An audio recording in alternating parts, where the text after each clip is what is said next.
Gold trusted gold buyers. మీరు తాకట్టు పెట్టిన బంగారాన్ని విడిపించి ఈ రోజు ఉన్న మార్కెట్ ధరకు కొనబడును.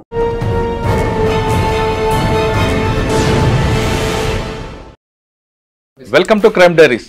ఈ వారం మన guest 1996 batch police officer.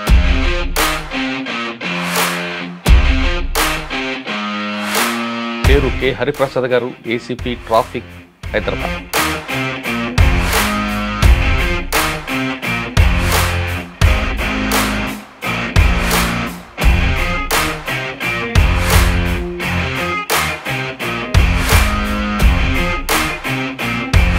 Khammam to Hyderabad via Karimnagar మీ జర్నీ చెప్పండి. 1996 బ్యాచ్గా నేను సబ్ ఇన్స్పెక్టర్గా సెలెక్ట్ అయ్యాను. ఎడ్యుకేషన్ నాకు టీచర్ కూడా సెలెక్ట్ అయ్యాను నేను. కానీ రెండు సెలెక్ట్ అయినప్పుడు ఒకటేసారి 96లో ఇది చూజ్ చేసుకోవడం జరిగింది. అంటే పోలీసులు చూసి నేర్చుకున్నారా, లేదంటే ఎవరైనా పోలీస్ మీకు రోల్ మోడల్గా ఉన్నారా? అంటే మనం సాధారణంగా మనం చూస్తుంటాం, ఫస్ట్ మిలిటరీ, నెక్స్ట్ పోలీస్. అంటే సొసైటీకి మనం ఎవరికైనా సహాయం చేయాలంటే పూర్ పీపుల్కి కానీ, సొసైటీలో మిగతా డిపార్ట్మెంట్ అది మనం it will take lot of time. Sir Jagtial బాగా గుర్తుపోయిన సంఘటన అండి నేలకొండ రజిత అలియాస్ పద్మ కానీ ఆమె మూమెంట్ బాగా ఉంటుండే. ఎక్స్మిస్ పాయింట్ ఆఫ్ వ్యూలో నేరెళ్ళ విలేజ్లో తర్వాత ఎన్కౌంటర్ అయింది. వాటికి కూంబింగ్ ఆపరేషన్కి మేము రెగ్యులర్గా పోయేది. అంటే ఒకరోజు పోతే మేము 2-3 రోజులు కూడా పోతాం కూంబింగ్. మన ఫారెస్ట్లో ఉన్నదని ఇన్ఫర్మేషన్ మనం పోతే కావాలని రోడ్కి వచ్చేసి మెయిన్ రోడ్. వాళ్ళ టీం చూస్తే ఫస్ట్ ఫైర్ వాళ్ళు చేసిన తర్వాత ఎక్స్చేంజ్ ఆఫ్ ఫైర్ అయింది. ఎక్స్చేంజ్ ఆఫ్ ఫైర్లో ఆమెతో పాటు ఒక 4 ఎన్కౌంటర్ కావడం జరిగింది. సార్ సిఐడీలో ఉన్నప్పుడు సూరి హత్య కేసులో బాను, ఆ కేసులో మీరు కూడా ఉన్నారు కాబట్టి, బాను అనే వ్యక్తి ఎవరికి దొరకకుండా తిరిగాడు చాలా సంవత్సరాలు. మీరు ఎలా ట్రాక్ చేశారండి? ఆయన బేదర్ వస్తాడు, కర్ణాటక వస్తాడు అని మెయిల్స్ ద్వారా ట్రాక్ చేశారు. ఎలా ట్రాక్ చేశారు? ప్రతి మనిషి కూడా ఒక వీక్నెస్ ఉంటుంది. అంటే ఎన్ని రోజులు మాట్లాడుకుంటారు, కానీ ఫైనల్గా ఒకరోజు తప్పు చేసిండు. వాళ్ళకు దూరం ఉన్న వాళ్ళకి కాంటాక్ట్ అవుతారు ఫస్ట్. బాను ఆ తర్వాత ఏం అరేంజ్ చేయలేదు కదా, మరి ఎందుకు ఆయన మీద అబ్జర్వేషన్ ఉంది? అతను మర్డర్ చేసిన తర్వాత అతన్ని పట్టుకోకపోతే ప్రజల్లో కూడా పోలీసుకి ఏముంటుంది? మా పై ఆఫీసర్ నేను ఒక్కనే కదా, నా ఒక్క బ్రెయిన్ ఉండదు కదా. కంప్లైంట్ వచ్చింది సడన్ గా, అంటే మా బాయ్ మిస్సింగ్, ఇంట్లో లేడని. మేము వెతికినాం. సెకండ్ డే ఆ బాయ్ డెడ్ బాడీ కనిపించింది ఆ కరీంనగర్ అవుట్స్కట్స్లో ముళ్ళ పొదలో. తర్వాత కుటుంబ సభ్యుల మీద డౌట్ వచ్చింది. మరి అక్కడ బయట నుంచి ఆధారం లేదంటే నెక్స్ట్ కుటుంబ సభ్యులు పోవాలి. దానికి గట్స్ ఉండాలి కుటుంబ సభ్యుల మీద ఇన్వెస్టిగేట్ చేయడానికి. పిల్లోడిని మర్డర్ కంటే ముందు అతను తీసుకుపోవడం జరిగింది. ఒక ప్లేస్లో మోటార్ సైకిల్ మీద ఎక్కించుకోపోతాను. కానీ అతను చంపిండంటే వీళ్ళు ఎవరు నమ్మరు. అందులో నుంచి ఒక చాకు తీసి ఇది మాది అంటుంది. ఎన్ని రోజులకి మిస్ అయిందంటే ఆ పిల్లగాడు వెళ్ళి నుంచి కనపడలేదు. ఇదే చాకుని వీడు తీసుకుపోయి అక్కడ మర్డర్ చేసిన తర్వాత పిల్లడు చంపొద్దు అని అంటాడు కదా, మేనమామ కదా. అయినా కానీ వాడు తాగినప్పుడు ఆవేశం నుండి తాగిన తర్వాత దిగిన తర్వాత ఎలా మాట్లాడు? ఒక డాక్టర్ చూసి 31st అప్పుడు అంత నాలెడ్జ్ ఉన్న కూడా కొన్ని తప్పులు చేస్తుంటారు. అక్కడ దాకా డ్రైవింగ్ చేసుకుంటూ వస్తారు. వచ్చిన తర్వాత ఆ పోలీసు ఆడు చెక్ చేస్తుందంటే అమ్మటే వాళ్ళ వైఫ్ను కూర్చోబెడతారు దాగపోతే. కానీ మేము సీక్రెట్ వెనక కూడా పెడతాము. టక ఆర్గ్యూ చేస్తారు. అప్పుడే నేను నడపలేదు బండి, మా వైఫ్ నడిపింది. మరి ఇది ఏంటి డాక్టర్ గారు, మరి ఇంతమందికి మీరు ప్రాణం పోసిందంటారు కదా. Welcome to crime diaries. ఈ వారం మన గెస్ట్ 1996 బ్యాచ్ పోలీస్ ఆఫీసర్. పేరు కె హరిప్రసాద్ గారు, ఏసీపీ ట్రాఫిక్, హైదరాబాద్. హరిప్రసాద్ గారు పోలీస్ డిపార్ట్మెంట్కి వచ్చిన తర్వాత కేవలం కరీంనగర్ జిల్లాలోనే 17 సంవత్సరాలు ఏకదాటిగా పనిచేశారు. ఆయన డిపార్ట్మెంట్కి వచ్చినప్పుడు కరీంనగర్ జిల్లా మావోయిస్టు ప్రభావిత ప్రాంతంగా ఉండేది. ఎటు చూసినా ఎన్కౌంటర్లు, కూంబింగ్లు జరుగుతున్నాయి. అటువంటి సమయంలో వచ్చిన ఆయన 17 సంవత్సరాలు ఆయన జర్నీ ఎలా కొనసాగింది, ఎలా ఏ విధంగా ఆ సమస్యను ఎదుర్కొన్నారు అన్న విషయంతో పాటు ప్రస్తుతం జూబ్లీ హిల్స్ ట్రాఫిక్ ఉన్న ఆయన ఇక్కడ ట్రాఫిక్ సెన్స్ ఉందా లేదా ప్రజలకి, ఇక్కడ ట్రాఫిక్ వల్ల జరిగే అనర్థాలు ఎలా జరుగుతున్నాయి, హత్యల వల్ల చనిపోయే వారి సంఖ్య కన్నా ట్రాఫిక్లో చనిపోయే వారి సంఖ్య ఎక్కువగా ఉంది కాబట్టి దాన్ని కంట్రోల్ చేయడానికి ప్రజలు ఏం చేయాలి, పోలీసులు ఏం చేయాలి విషయాల్ని సార్ అని తెలుసుకున్నాం. సార్ నమస్తే అండి. నమస్తే. కె హరిప్రసాద్ గారు, ACP traffics, Panjagutta, Hyderabad. Sir Hyderabad పబ్లిక్కి ట్రాఫిక్ సెన్స్ ఉందని అనుకోవచ్చా లేదనుకోవచ్చు? ఎందుకంటే రికార్డ్ చూస్తుంటే ఎక్కువ ట్రాఫిక్ వైలేటర్స్ అందరూ కూడా బాగా ఎడ్యుకేటెడ్ కనిపిస్తున్నారు. చిన్న చిన్న రిక్షా పుల్లర్స్ అందరూ కూడా ట్రాఫిక్ నిబంధనలు పాటిస్తున్నారు. టోటల్గా మనం దేశవ్యాప్తంగా రికార్డ్ తీసుకుంటే మర్డర్ వల్ల చనిపోయే సంఖ్య వందల్లో ఉంటే రోడ్డు ప్రమాదాల చనిపోయిన సంఖ్య లక్షల్లో ఉంది. ఇంకా ఇంజ్యూర్డ్ పర్సన్ అయితే దానికి డబుల్ ఉంటుందండి. దీనికి సొల్యూషన్ కావాలంటే కేవలం పోలీసులే కాకుండా పబ్లిక్ వైపు నుంచి మీకు ఎలాంటి సపోర్ట్ కావాలి? ఈ ప్రశ్న చెప్పే ముందు ఖమ్మం టు హైదరాబాద్ వయా కరీంనగర్ మీ జర్నీ చెప్పండి. మురళీధర్ గారు, నా ప్రయాణం అనేది యాక్చువల్గా 1996 బ్యాచ్గా నేను సబ్ ఇన్స్పెక్టర్గా సెలెక్ట్ అయ్యాను. నేటివ్ వచ్చేసి ఖమ్మం తల్లాడ మండలం మాది. ఒక విలేజ్ శంకర్రావు మా ఫాదర్ పేరు, మదర్ నాగరత్నం. నేను బేసికల్గా అగ్రికల్చర్ ఫ్యామిలీ, వ్యవసాయం ఉన్నది మాకు. మా ఊర్లో మంచి ఏరియా కదా సార్, అది చాలా బాగుంటుంది. చాలా బాగుంటుంది అగ్రికల్చర్ గా. మా విలేజ్ లో పర్టికులర్ కాటన్ మిర్చి బాగా వేస్తారు, మామిడి అన్ని కూడా బాగుంటాయి. మామిడి కూడా, నాకు మామిడి కూడా మ్యాంగో ఉన్నది, నాకు ఇష్టం. చిన్నప్పటి నుంచి కూడా నేను మ్యాంగో గార్డెన్, కొంచెం ముందుకెళ్తే ఆంధ్ర బోర్డర్ కదా. Yes, exactly. రైజ్ చేస్తాం మ్యాంగో గార్డెన్ కూడా. నేను నా పర్సనల్ ఇంట్రెస్ట్, నాది బేసికల్ గా అగ్రికల్చర్ ఫ్యామిలీ. నేను చదువుకున్నది కూడా సైన్స్ కాబట్టి ఎంఎస్సి బాటనీ నాది, ఫ్రమ్ ఉస్మాన్ యూనివర్సిటీ 92-94 బ్యాచ్. దానికి ముందు కాంప్రహెన్సివ్ కాలేజ్ బిఎడ్ కూడా చేశాను నేను. Agriculture family same time education, నాకు టీచర్ కూడా సెలెక్ట్ అయ్యాను నేను. కానీ రెండు సెలెక్ట్ అయినప్పుడు ఒకటేసారి 96లో ఇది చూజ్ చేసుకోవడం జరిగింది. అంటే బై చాయిస్, ఛాన్స్ కాదు. రెండు సెలెక్ట్ అయినప్పుడు నేను ఇది చూజ్ చేసుకున్నాను, పోలీస్ ఆఫీసర్ చూజ్ చేసుకున్నాను. ట్రైనింగ్ అయిన తర్వాత ఫస్ట్ పోస్టింగ్ ఇక్కడ? నేను ఫస్ట్ పోస్టింగ్ ఆఫ్టర్ పోలీస్ అకాడమీలో అయిన తర్వాత కరీంనగర్ జిల్లాకి అలాట్ అయినా. ఫస్ట్ డిస్ట్రిక్ట్స్ అలాట్ అయితే మేము జనరల్గా ఏంటంటే ఖమ్మం నేటివ్ ఉన్న వాళ్ళు 3 డిస్ట్రిక్ట్స్ ఇస్తారు. ఒకటి ఆదిలాబాద్, కరీంనగర్, వరంగల్. ఆ 3 డిస్ట్రిక్ట్లో అప్పుడు మేము ట్రైనింగ్ చేసినప్పుడు చాలా విషయాలు ఉన్నాయి, మీకు చెప్పాలి కొన్ని విషయాలు. మా బ్యాచ్లో జనరల్గా ట్రైనింగ్ అప్పుడే చాలా మంది ఎక్స్ట్రీమిజం ఉండి అప్పుడు కరకగూడలో ఒక ఎన్కౌంటర్ అయింది. అప్పుడు దాదాపు పోలీస్ ఆఫీసర్స్ చాలా మంది చనిపోయారు, 15 మంది దాకా. అప్పుడు మా బ్యాచ్ నుంచి ట్రైనింగ్లో నుంచి కొంతమంది ఆ పేరెంట్స్ ఒత్తిడికి మేము చేయము ఈ జాబ్ అని చాలా మంది వెళ్ళిపోవడం కూడా జరిగింది పోలీస్ ఆఫీసర్గా. అంటే ఆ విధంగా టెన్షన్, ఆందోళన ఉండే. అప్పుడు కంటిన్యూగా ఒక యుద్ధ వాతావరణం ఉన్నది. ఆ యుద్ధ వాతావరణంలో కొంతమంది జాబ్ వదిలిపెట్టిపోవడం కూడా జరిగింది. కానీ మేము కరీంనగర్ అనేది హైలీ ఎఫెక్టెడ్, ఈ 4 జిల్లాల్లో హైలీ ఎఫెక్టెడ్ కరీంనగర్ జిల్లా. ఫస్ట్ పోస్టింగ్ నాది సిరిసిల్ల అని, అక్కడ ప్రొఫెషనల్గా పోయినా నేను. ప్రొఫెషనల్ పీరియడ్ ఉంటుంది మాది. ఆ సిరిసిల్ల అయిపోయిన తర్వాత నెక్స్ట్ నాకు ఫస్ట్ పోస్టింగ్ కాల్వ శ్రీరాంపూర్ అని పెద్దపల్లి దగ్గర ఉంటుంది. అది సిరిసిల్లాకి వెళ్ళే ముందు మీరు చెప్తున్నట్లుగా ఆ టైంలో బాగా పీక్ మూమెంట్ ఉంటుంది. దానికి ఏ రోజు తినదిన గండం దీర్ఘాశ్మన టైప్లో ఉండేది. అప్పుడు పోలీస్ పరిస్థితి ఎలాగ ఉండేది, మావోయిస్ట్ పరిస్థితి ఎలాగ ఉండేది. మరి మీ పేరెంట్స్ ఎవరు ఒప్పుకోలేదా? ఒప్పుకున్నారా? మా పేరెంట్స్ అంటే వాళ్ళకి ఎవరికి అంటే హాయిగా ఊర్లో వ్యవసాయం చేసుకోకుండా ఎందుకు ఉద్యోగం, టీచర్ రోజు మొదలుపెట్టి పోలీసు, అందులో పర్టికులర్ కరీంనగర్ ఎందుకు అని వాళ్ళు అబ్జెక్షన్ చెప్పలేదు? చెప్పారు కానీ నాకు ఆ టైంలో చేయాలని ఉన్నది, ఇంట్రెస్ట్ కాబట్టి వాళ్ళని కన్విన్స్ చేయడం జరిగింది. అంటే పోలీసులు చూసి నేర్చుకున్నారా, లేదంటే ఎవరైనా పోలీస్ మీకు రోల్ మోడల్గా ఉన్నారా? అంటే మనం సాధారణంగా మనం చూస్తుంటాం. అంటే నెక్స్ట్ ఒకటి ఫస్ట్ మిలిటరీ, నెక్స్ట్ పోలీస్. అంటే సొసైటీకి మనం ఏదైనా సర్వీస్ చేయదలుచుకుంటే నిజంగా అప్పటికప్పుడు ఇమీడియట్ రిజల్ట్స్ వచ్చేది పోలీస్. అంటే నేను నమ్ముతా. ఎందుకంటే మనం ఎవరికైనా సహాయం చేయాలంటే, పూర్ పీపుల్కి కానీ సొసైటీలో సర్వ్ చేయాలంటే మనకి పోలీస్ డిపార్ట్మెంట్ డైరెక్ట్గా అందరికీ విజిబుల్ ఉంటుంది. మిగతా డిపార్ట్మెంట్ అది మనం it will take lot of time. కానీ మనం పోలీసులో ఏంటంటే ఎవరికైనా హెల్ప్ చేయదలుచుకుంటే మనం రియల్గా ఎవరైతే విక్టిమ్స్ ఉన్నారో వాళ్ళకి ఇమీడియట్గా మనం జస్టిస్ చేసే అవకాశం పోలీసులో ఉంటుంది. నేను నమ్ముతున్నా ఎగ్జాక్ట్లీ అది జరుగుతుంది కూడా. It's real. అందుకు పోలీసులు మీరు రైట్ సార్. సిరిసిల్ల మీకు ఏమో దొరికిందండి ఫస్ట్ ఛాలెంజ్ మీకు? సిరిసిల్ల అంటే ప్రొబేషన్ పీరియడ్. మేము అక్కడ బొంగులో జనశక్తి మూవ్మెంట్ బాగుంటుంది. అక్కడ మావోయిస్ట్ 2 మిక్స్ ఉంటాయి అక్కడ. ఒకటి బొంగులోనే నాకు ఒకటి సిరిసిల్లలో ఒకటి ఆ లోకల్లో వచ్చి ఒక అతను అడ్వకేట్ ఉంటాడు. ఆయన వచ్చి ఒక జనశక్తి మిలిటెంట్ వచ్చి లోకల్లో ఫైర్ చేసిపోయాడు. చేతిపోతే అతను హాస్పిటల్ షిఫ్ట్ చేసేది చనిపోవడం జరిగింది. అంటే మేము కూడా మూవ్మెంట్ ఏంటంటే అప్పుడు మేము వెపన్ కంపల్సరీ క్యారీ చేయాల్సిందే. తర్వాత మేము ఎప్పుడు కూడా 24 hours అలర్ట్గా ఉండాలి. ఈవెన్ దో మనం బయట రోడ్డు మీద వెళ్ళేటప్పుడు కూడా మనం అందరిని కూడా అబ్జర్వేషన్ ప్రాపర్గా ఉండాలి. ఆ ఎక్స్ట్రీమిజం ఉన్నప్పుడు నేను ఏదో రొటీన్గా ఉంటా అంటే అప్పుడున్న ఆ పరిస్థితులు లేవు. నేను బయటికి వెళ్ళాలన్నా, మళ్ళీ పోయి పోలీస్ స్టేషన్లో పోవాలన్నా కానీ చాలా జాగ్రత్తగా పరిసరాలని మన అబ్జర్వేషన్ ఉండాలి. ఎగ్జాక్ట్లీ. అప్పుడు రోజుల్లో మనం యూనిఫామ్ వేస్తాం కొన్ని కేసెస్లో, వేసినప్పుడు మనం ప్రాపర్గా ఫోర్స్ పెట్టుకొని పోవాలి. మనం కూడా ట్రావెలింగ్ అనేది ఏదైనా విలేజ్కి పోవాలంటే మనం ఆర్టీసీ బస్ని మనం ఎంచుకునేది. మేము జీబులో కానీ పోలీస్ వెహికల్ కానీ వాడాలి. ఎక్స్పోజ్ కాకూడదు కదా, ఎక్స్పోజ్ కావడం అంటే ఎక్స్పోజ్ మీన్స్ మన మూమెంట్ ఉన్నప్పుడు మిలిటెంట్లు వాళ్ళంతా టార్గెట్ పెట్టుకొని కూర్చుంటారు. మన మూమెంట్ ముందు ఎవరికి చెప్పొద్దు.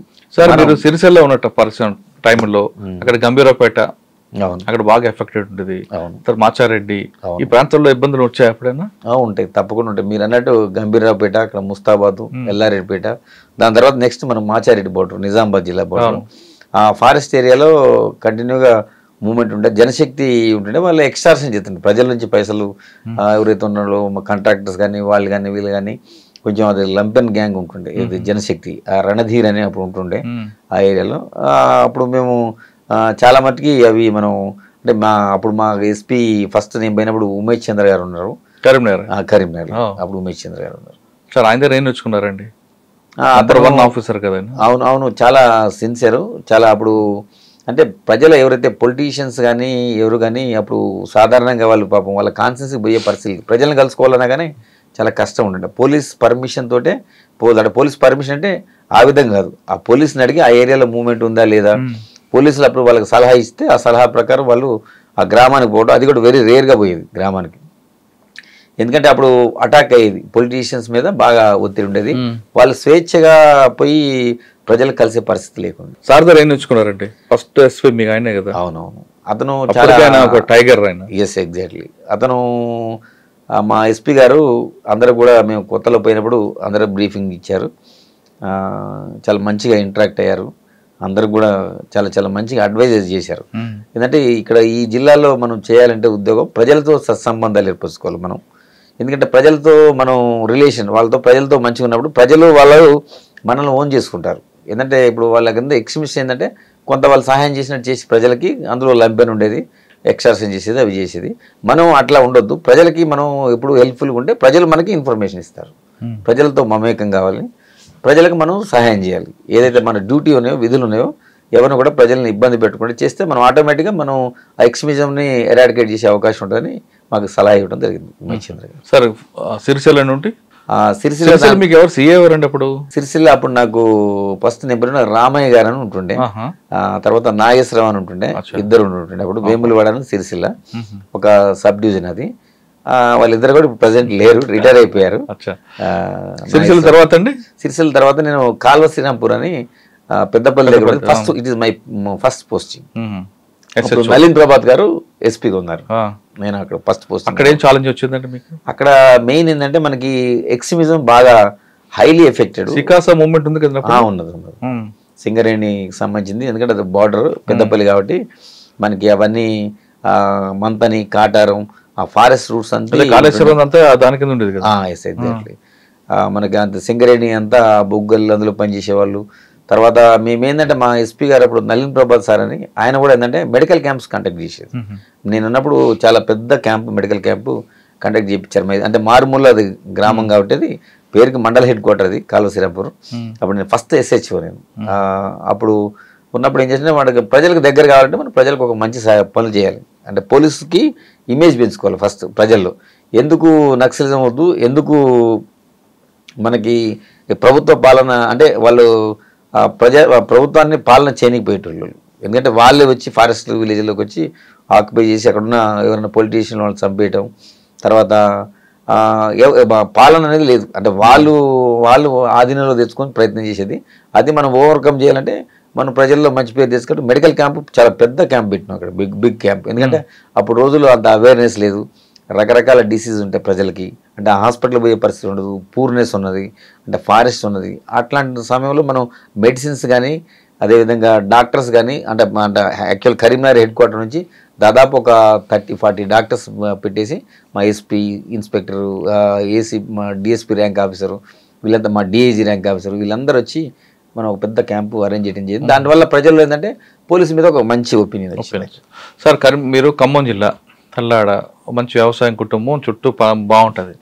అక్కడ నుండి మీరు సిరిసిల్ల నుంచి అటు వెళ్ళారు, ఒక కంప్లీట్ డ్రై ఏరియా అది, అంతా అన్నలు ఆడావిడ కనిపిస్తుంది.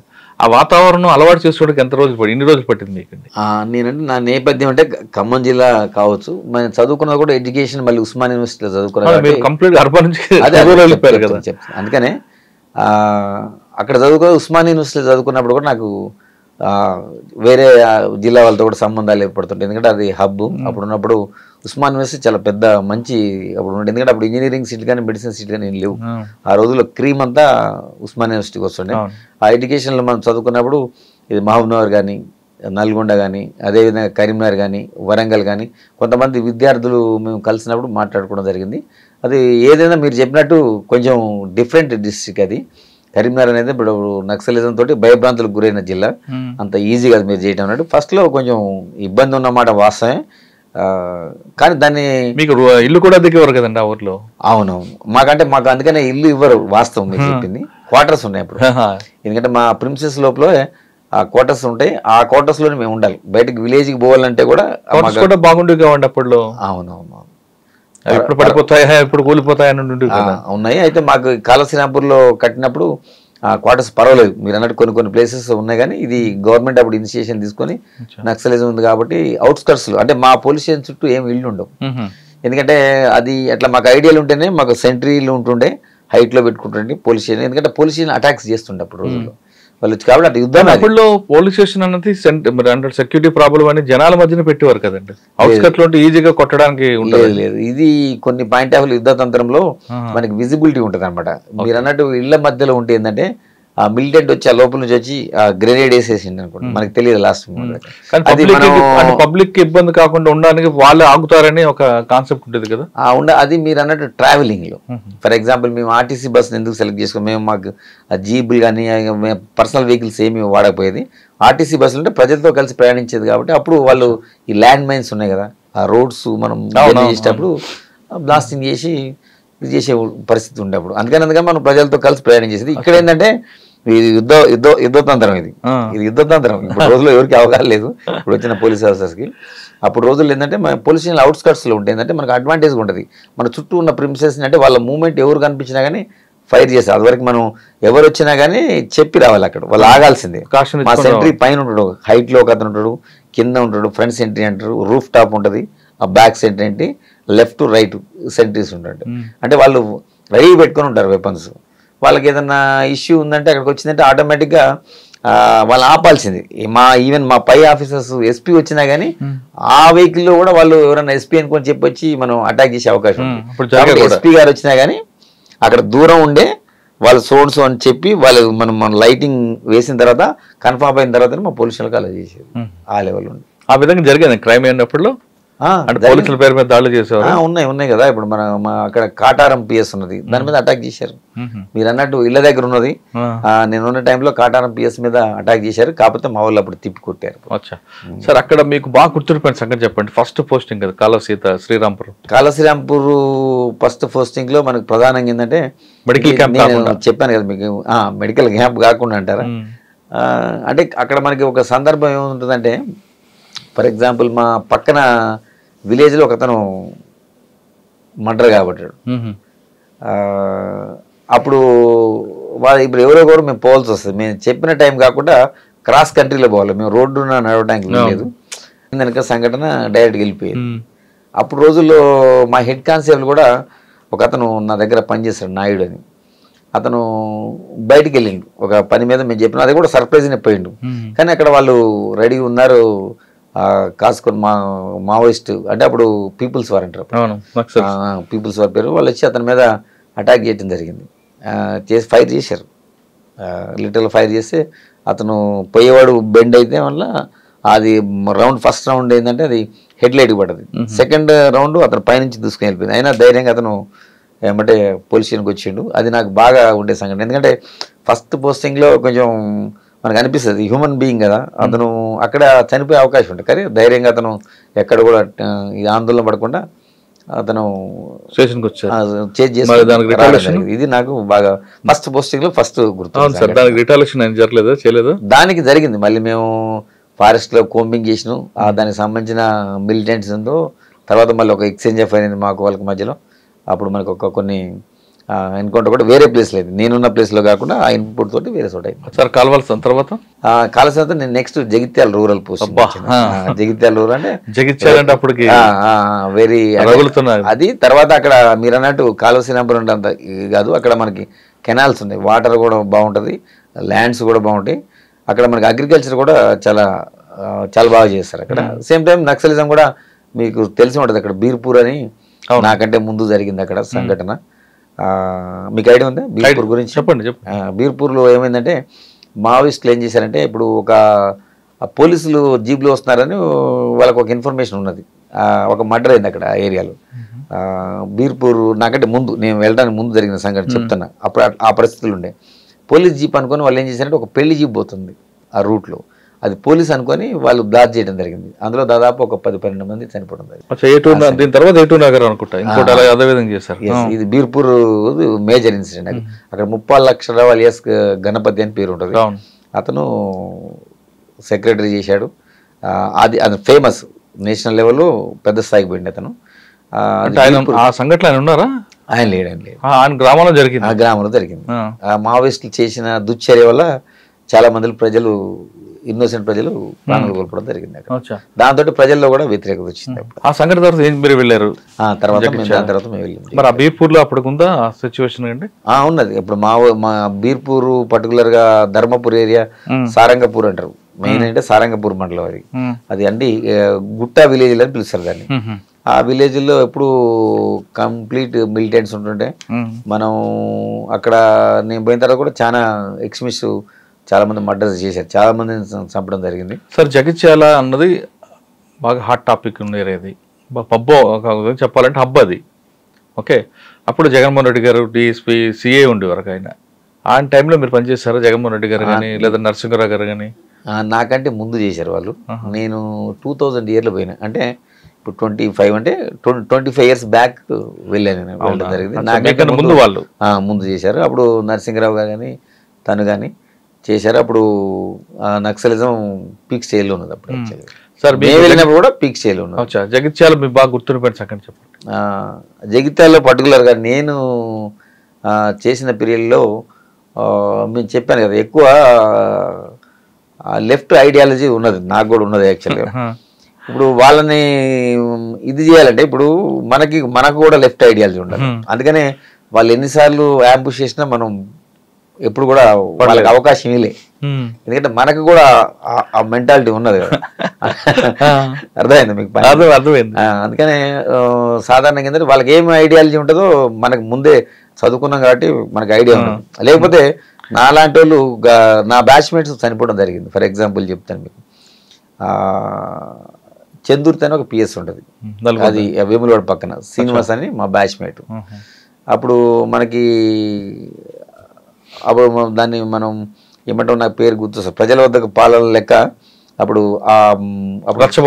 టీడీపీ గవర్నమెంట్ ఉండే అప్పుడు రచ్చబండ కాదు, జన్మభూమి కార్యక్రమానికి అతను ఏం చేశాడంటే, ఒక నైట్ అంటే పోలీస్ ఆఫీసర్లు ఇంతమంది ఎడ్యుకేట్ చేస్తారు, చెప్తారు, కొంతమంది ఏంటంటే కొంచెం నెగ్లెక్ట్ చేస్తారు మా వాళ్ళు కూడా. అతను ఏంటంటే జన్మభూమికి ఒక జీప్ తెచ్చుకొని పెట్టుకున్నాడు. నెక్స్ట్ డే జన్మభూమి ఒక రుద్రంగా ఒక విలేజ్లో ఉంటుంది. అయితే అతను ఏం చేసిందంటే, ముందు ఒక జీప్ హైర్ చేసుకోండి, ప్రైవేట్ జీప్. ఇలా గవర్నమెంట్ వెహికల్ అసలే వాడం. సడన్గా మనం పిలిచి అతనికి హైర్ చేసుకొని మార్నింగ్ అతను జన్మభూమికి పోవడానికి వెళ్తాడు. వెళ్ళేటప్పుడు ఆ రుద్రంగి దగ్గర నేరో రోడ్ ఉంటుంది, ర్యాడ్ ఉన్నప్పుడు వాటికి మనకి మైన్స్ పెట్టుకున్నారు. అవి కింద బ్లాస్టింగ్ కాకుండా మనకి సైడ్ నుంచి మైన్స్, క్లైమర్ మైన్స్ పెట్టుకున్నారు. పెట్టుకోవాలి. ఆ క్లైమర్ మైన్స్ లో అతను బ్లాస్ట్ చేయడం వల్ల అతను చనిపోయాడు. అంటే ఈయన వస్తున్న ఇన్ఫర్మేషన్ వచ్చిందంటే వాళ్ళకి ఉంటుంది. అది జనరల్ గా ఏంటంటే మనం వెహికల్ తెచ్చుకున్నాం కదా, ముందు వెహికల్ అంత ముందు రోజు నైట్ తెప్పించుకుంటారు తన వెహికల్. అంటే వాళ్ళు సెన్స్ చేశారు, ఎందుకంటే అప్పుడు రోజుల్లో ప్రతి విలేజ్ లో కూడా వాళ్ళకి మిలిటెన్సీ ఉన్నది. అంటే అతను నక్సల్స్ డైరెక్ట్ గా వెపన్ తీసుకొని ట్రావెల్ చేయడు, అంటే సింపథైజర్స్ ఉంటారు.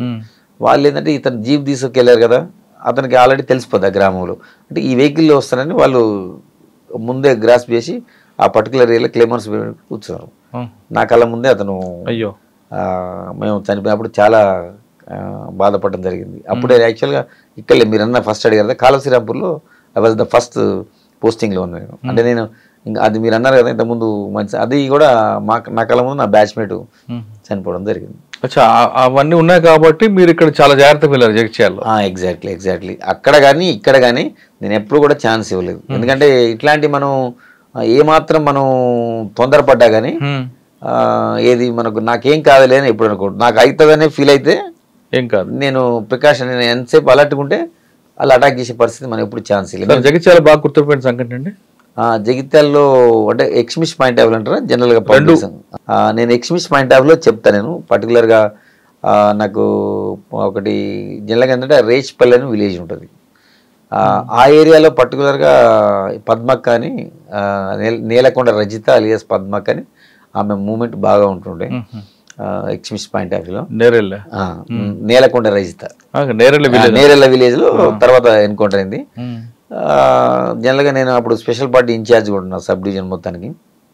ఇప్పుడు మన ఫైర్ సార్ నాగిరెడ్డి సార్ అని అప్పుడు మాకు ఏఎస్పీ ఉండే సార్, నాకు ఈ వాజ్ మై ఫస్ట్ ఏఎస్పీ. ఇప్పుడు ప్రజెంట్ సార్ డీజీ మా ఫైర్ ఉన్నారు సార్ నాగిరెడ్డి సార్. అప్పుడు ఆ టైంలో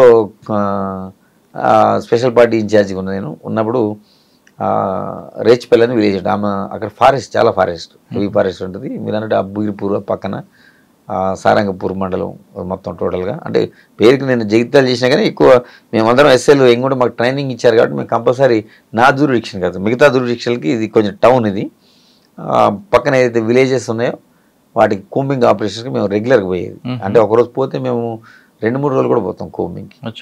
అంటే మేము ఒకరోజు ఈరోజు బయలుదేరినామంటే ఆన్ ఫుట్ తీసపోయి అర్ధరాత్రి ఒక వెహికల్లో తీసపోయి ఒక ప్లేస్లో డ్రాప్ చేస్తారు. అట్లా డ్రాప్ చేసినప్పుడు మేము ఆ విలేజ్లో ఎప్పుడు మేము మా ఏదైతే మా రెగ్యులర్ ట్రాక్స్ యూజ్ చేయము. రెగ్యులర్ ట్రాక్స్ మీరు నైట్ టైం పంపించారనుకోండి, మీకు ఆ టోపోగ్రఫీ ఎలా తెలుస్తుంది? ఈ రోడ్ ఇటు పోతే ఇటు వస్తుంది, ఇటు పోతే ఇటు వస్తుంది అని? అంటే మేము మాకు మ్యాప్ ఉంటుంది, మ్యాప్ రీడింగ్ నేర్పుతారు ఫస్ట్. నైట్ లో పనిచేస్తాం. ఆ మ్యాప్ రీడింగ్ మాకు ఒక ఉంటుంది, ఇన్స్ట్రుమెంట్ ఉంటుంది. మేము దాన్ని అది పెట్టుకొని మేము చూసుకుంటాం. అది డైరెక్షన్ మ్యాప్ రీడింగ్ బట్టి ఫాలో అయ్యేది. కానీ ఒక గైడ్ ఉండాలి కదా. అంటే గైడ్ అంటే ఆ లోకల్ మిలిటెన్స్ ని గైడ్ పెట్టుకుంటాం. అంటే కొంతమంది వాగులు వంకలు డిఫరెంట్ ఉంటాయి ఉన్నా కానీ మనకి మ్యాప్ రీడింగ్ నేర్చుకుంటే ఇప్పుడు మిలిటరీ కూడా నేర్చుకుంటాం. మాకు కూడా మాకు మ్యాప్ రీడింగ్ నేర్పించారు. ఏది రిగార్డింగ్ మాకు ఒక ఇన్స్ట్రుమెంట్ ఉంటుంది. ఆ ఇన్స్ట్రుమెంట్ బేసింగ్ అని పెట్టుకొని మనం నైట్ విజన్ కూడా ఉంటుంది మాకు. ఇది నాట్ టైంలో మనం నైట్ విజన్ గూగుల్స్ పెట్టుకొని మనం రూట్లో పోయేది మనం చూడొచ్చు. ఎందుకంటే వాళ్ళ మూమెంట్ కూడా అబ్జర్వ్ చేసుకోవచ్చు. అట్లా మేము వాటిని కోంబింగ్ ఆపరేషన్ పోయేది. మేము మిలిటెన్స్ కూడా పికప్ చేసేది. ఆ విలేజ్లు పోయి ఎవరెవరు సానుభూతి పనులు వాళ్ళందరికీ మేము మీటింగ్ ఆర్గనైజ్. మెయిన్ ప్రధానంగా ఏంటంటే విలేజ్లు పోయి చెప్పేది ఎక్స్ట్రీమిజం తోటి మనకి ఏం నష్టం. ఇప్పుడు ఫర్ ఎగ్జాంపుల్ ఎక్స్ట్రీమిజం ఉందనుకోండి, వాళ్ళు రోడ్ వేయనీరు. ఫర్ ఎగ్జాంపుల్ రోడ్ కన్స్ట్రక్షన్ చేయనీరు. నేను రోడ్డు యాక్సెస్ ఉంటే ఆ విలేజ్కి పోలీసు అవుతుంది, ప్రభుత్వం అవుతుంది. అప్పుడు వాళ్ళ ఆటలు సాగవు కాబట్టి వాళ్ళు జనరల్గా అవన్నీ ప్రివెంట్ చేయడానికి ప్రయత్నం చేసేది. ఎందుకంటే ఆ డంపర్స్ను వెహికల్స్ రోడ్స్ వేస్తుంటే వాటిని తగలబెట్టడం, రోడ్ వేయకుండా చూసుకునేటప్పుడు. సరే, మీరు పద్మక్క గురించి చెప్తున్నారు. ఆమెది కూడా ఏమైందంటే మేము రేచ్పల్లిలో ఉన్నది. నేను యాక్చువల్గా అంతకుముందు మేము పోవడం జరిగింది కోంబింగ్ ఆపరేషన్ ఇన్ఫర్మేషన్ మీద. పోయితే అక్కడ నాకు సైట్ కాలేదు. నేను తిరిగి వచ్చిన తర్వాత నెక్స్ట్ ఇంకొక పార్టీ వెళ్ళింది. ఇమీడియట్గా వెళ్ళిన తర్వాత వాళ్ళు కూడా డైవర్షన్ చేస్తారు, అటెన్షన్ డైవర్షన్. మీకు కొంచెం చిన్న లాజిక్ చెప్తా. మనం ఏమంటే ఫారెస్ట్లో ఉందని మనం వెళ్తాం. వాళ్ళు పోలీస్ బ్రెయిన్ నార్మల్ బ్రెయిన్ని డైవర్ట్ చేస్తాం. కానీ ఆమె నేరెల్ అని విలేజ్ ఉంటుంది, ఒక హిల్ ఉంటుంది. కానీ బట్ దానికి ఆనుకుని మేజర్ రోడ్ ఉంటుంది. జగిత్యాల టు ధరంపూర్ నుంచి నెక్స్ట్ బార్డర్ ఆదిలాబాద్ జిల్లా. అంటే మెయిన్ రోడ్కి వచ్చి ఉన్నది. అంటే డిసీవింగ్ అనమాట. మీకు అర్థమైంది పాయింట్. జనరల్గా ఏంటంటే మనం ఫారెస్ట్లో ఉన్నదని ఇన్ఫర్మేషన్ మనం పోతే కావాలని రోడ్కి వచ్చేస్తుంది, మెయిన్ రోడ్కి. అంటే మెయిన్ రోడ్ని ఎక్స్పెక్ట్ చేయరు కదా ఎవరు. ఇంత దళం పెట్టుకొని మనల్ని డిసీవ్ చేయడానికి ఆమె ఇక్కడికి వచ్చింది. మా వాళ్ళు రిటర్న్లో వచ్చినప్పుడు వచ్చింది. తర్వాత వాళ్ళే ఫస్ట్ చూశారు యాక్చువల్గా. వీళ్ళు మా వాళ్ళు అంటే అయిపోయింది కోంబింగ్ ఆపరేషన్. రిటర్న్ వచ్చేటప్పుడు వాళ్ళ టీం చూసి ఫస్ట్ ఫైర్ వాళ్ళు చేశారు. చేసిన తర్వాత ఎక్స్చేంజ్ ఆఫ్ ఫైర్ అయింది. ఎక్స్చేంజ్ ఆఫ్ ఫైర్లో ఆమెతో పాటు ఒక 4 ఎన్కౌంటర్ కావడం జరిగింది. పెద్ద ఎన్కౌంటర్ అనుకుంటారు. పెద్ద ఎన్కౌంటర్, మేజర్ ఎన్కౌంటర్. అంటే వాళ్ళు ఎందుకంటే అటెన్షన్ డైవర్షన్ చేస్తారు? ఇప్పుడు వస్తే ఫైట్ చేయాలి, ఫారెస్ట్ ఉండాలి. పోలీసులు అడవిలో ఉంటే వాళ్ళు ఆమె బయటకు వచ్చండి ఏపీటీ ఉందా లేదంటే కావాలని వచ్చారా? అట్లా మన డిసీవింగ్ అనేది. ఇప్పుడు ఫారెస్ట్ లో పోలీస్ అన్ని పార్టీస్ వచ్చినాయి అంటే ఎక్స్చేంజ్ ఎఫ్ఐఆర్ అయితే లాస్ అవుతారు. అందుకని వాళ్ళు ఏం చేస్తారు, డిసీవ్ చేయడానికి ఆ ఫారెస్ట్ నుంచి కావాలని ఈ రోడ్ పక్క వచ్చి, అంటే మన పోలీసు కూడా ఎక్స్పెక్ట్ చేయదు కదా, కామన్ మ్యాన్ గా ఎవరైనా ఏం థింక్ చేస్తారు, డీప్ ఫారెస్ట్ లో ఉంటారని ఎక్స్పెక్ట్ చేస్తారు. ఇప్పుడు మెయిన్ రోడ్ కి దగ్గర వస్తుందని ఎవరైనా అనుకుంటారు. అంటే అది అంటే ఎగ్జాంపుల్ అంతకుముందు అతని ఆమె భర్త ఉండు, మన పద్మక్క వాళ్ళ భర్త ప్రసాద్ అని ఉంటాడు, అది కూడా ఒక టీం అప్సిపురం అని ఉంటుంది అక్కడ దాని నియరే. వాళ్ళు అట్లా డిసీవింగ్ చెప్తున్నారు ఎగ్జాంపుల్ ఎట్లా ఉండేది అనేది. వాళ్ళు ఏం చేస్తారంటే మల్లాపూర్ మండలం అని దూరం ఉంటుంది, అది మన గోదావరి బోర్డర్లో ఉంటుంది, అక్కడ ఒకటి బ్లాస్టింగ్ చేస్తారు. చేసి అదేది మన అప్పుడు మనం టెలిఫోన్ మనం అప్పుడు ఇవి కాకుండా ఎక్స్చేంజ్ ఉంటుంది అక్కడ, దాన్ని బ్లాస్ట్ చేశారు అక్కడ. మనం ఏమనుకుంటాం, మనం అక్కడ ఉంటారని అక్కడికి వెళ్తాం కదా, మన అటెన్షన్. వాళ్ళు ఏం చేస్తారు, అక్కడ ఏదైతే బ్లాస్టింగ్ చేసిందో ఆ ఏరియాలో ఉండరు, చేసి మళ్ళీ మనం ఎక్స్పెక్ట్ చేయకుండా వేరే ప్లేస్కి వచ్చి ఉంటారు కరెక్ట్ ఆ నైట్ వచ్చి. అంటే పోలీస్ కోంబింగ్ దొరకొద్దని మీకు అర్థమైంది. జనరల్గా మనం ఏమనుకుంటాం, ఏదైతే అక్కడ ఆ ఏరియాలో ఉంటారని అనుకుంటాం, కానీ ఆపోజిట్ లో వచ్చి ఉంటారు మన డిసీవ్ చేయడానికి. మనం ఆ నాలెడ్జ్ ఉంటే అది మేము వేరే ఉంటుంది ట్రైనింగ్, అది మనం ఇక్కడ అప్సిపురం నేను వచ్చినాం మేము అక్కడికి వచ్చిన తర్వాత వాళ్ళు యాక్చువల్గా మాకు మేము వేసుకొని ఉన్నప్పుడు జరిగినప్పుడు మాకు ఇక్కడ ఎక్స్చేంజ్ ఎఫ్ఐఆర్ కూడా అయింది. అంటే మీకు ఎగ్జాంపుల్ చెప్తున్నా, అంటే పద్మ డైవర్షన్ చేస్తారు అంతే. ఎగ్జాక్ట్లీ. అంటే ఒకవేళ కొంతమంది మీలాంటి ఆఫీసర్లు అటు కూడా అటో పార్టీ ఇటో పార్టీ పంపిస్తారు, అక్కడ ఒక పార్టీ పంపిస్తారు. మేము కూడా ఏం చేస్తాం, అక్కడ ఒక పార్టీ పంపించి మళ్ళీ అసెస్ చేసుకుంటాం ఎటు రావడానికి ఉంటుందండి. అంటే అది మళ్ళీ మాకు ఆ లాజిక్ తెలిసిన తర్వాత మళ్ళీ అది మానుకుంటారు. లాజిక్ కాదు అదే. ఓకే, తర్వాత అండి జగిత్యాల తర్వాత మనం నెక్స్ట్ తర్వాత కోరుట్ల వెళ్ళడం జరిగింది. నేను కోరుట్ల నుంచి నెక్స్ట్ ప్రమోషన్ మీద ఇన్స్పెక్టర్ గా హైదరాబాద్ రావడం జరిగింది. కోరుట్లలో మీకు బాగా గుర్తుండిపోయిన సంఘటన? కోరుట్లలో జరిగింది అప్పుడు తెలంగాణ ఉద్యమం స్టార్ట్ అయింది కీలకంగా. తెలంగాణ ఉద్యమంలో మేమందరం కూడా పనిచేయడం జరిగింది. అది పీక్ అవర్స్. హైదరాబాద్కి వచ్చి సిఐడిలో ఒక 2 years చేసి తర్వాత మళ్ళీ బ్యాక్ కరీంనగర్ 2 town ఇన్స్పెక్టర్ గా పోయింది. ఓకే సార్, సిఐడిలో ఉన్నప్పుడు సూరి హత్య కేసులో భాను, ఆ కేసులో మీరు కూడా ఉన్నారు కాబట్టి, భాను అనే వ్యక్తి ఎవరికి దొరకకుండా తిరిగాడు చాలా సంవత్సరాలు, దాదాపు నాకు తెలిసి 2-3 సంవత్సరాలు అనుకుంటా. అప్పుడు డీజీ గారు కూడా ఎస్వి రమణమూర్తి గారు, డిఎస్పి మల్లారెడ్డి గారు, మీరు సెల్ ఫోన్ వాడని వ్యక్తిని మీరు ఎలా ట్రాక్ చేశారండి? ఆయన బేదర్ వస్తాడు, కర్ణాటక వస్తాడు, మెయిల్స్ ద్వారా ట్రాక్ చేశారు, ఎలా ట్రాక్ చేశారు? మీరు అన్నది వాస్తవమే. ప్రతి మనిషి కూడా ఒక వీక్నెస్ ఉంటుంది. అంటే ఎన్ని రోజులు మాట్లాడుకుంటుంటాడు, ఒక నాకు తెలిసి 2.5 years అతను అంటే కన్వర్సేషన్ చేయలే, ఫోన్లో ఎవరితో మాట్లాడలేదు. అంటే అతను ఎక్కడ పబ్లిక్ ఫోన్స్ వాడి పబ్లిక్ బూత్ నుంచి ఫోన్స్ వాడిండు. అంటే తన దగ్గర నుంచి ఇది కాకుండా మాట్లాడి ఫైనల్గా ఏంటి, ఏదో ఒక రోజు మనిషి ఎంత ప్రికాషన్ పెట్టుకున్నా డిసిప్లిన్ ఏదో ఒక రోజు తప్పుతాడు. అట్లా ఆయన కూడా ఒక రోజు డిసిప్లిన్ తప్పి ఎలా తప్పాడండి అది సరే రివీల్ చేయొద్దులండి. అది ఎందుకంటే మళ్ళీ ఫర్దర్ ఇన్వెస్టిగేషన్ కానీ ప్రాబ్లం ఉండే కాబట్టి మనిషి అంటే ఎన్ని రోజులు డిసిప్లిన్ గా కాన్సన్ట్రేషన్ ఉంటాడు, ఏదో ఒక రోజు ఎవరైనా అన్ని రోజులు ఆయన మీద మీరు అబ్జర్వేషన్ ఉందా? ఉంటుంది, పోలీస్ కంప్లీట్ అబ్జర్వేషన్ ఉంటుంది. విమర్శలు వచ్చినాయి అప్పుడు మీరు చూసుంటారు. అప్పుడు ఇది ఎన్ని రోజులు పట్టుకోలేకపోతున్నారు దొరకడా, పోలీసు 2.5 years నాటే స్మాల్ పీరియడ్, చాలా పెద్ద పీరియడ్ మనకి అది. కానీ ఫైనల్ గా ఒకరోజు తప్పు చేసిండు, వాళ్ళకు దూరం ఉన్న వాళ్ళకి కాంటాక్ట్ అవుతారు ఫస్ట్. అంటే 2.5 సంవత్సరాలు ఆయన మీద అబ్జర్వేషన్ ఉంది. ఉన్నాను ఎప్పుడు ఎవ్రీడే ఉంటుంది, not only 1 day. Single day కూడా ప్రతి కేసులో అలాగే ఉంటుంది సార్, లేదు కేవలం సెన్సేషన్ కేసులో ఉంటుంది? ప్రతి కేసులో కూడా మనం అక్యూని పట్టుకోవాలన్నప్పుడు రోజు అబ్జర్వేషన్ పెడితేనే ఆ పోలీస్ ఆఫీసర్ సక్సెస్ అవుతారు. ఎవరైతే పెట్టకపోతే దొరకడం వదిలిపెడితే అంతే కదా. తర్వాత వాళ్ళ కుటుంబ సభ్యులను కానీ వాళ్ళందరినీ కూడా అబ్జర్వేషన్ పెట్టుకోవాలి మనం.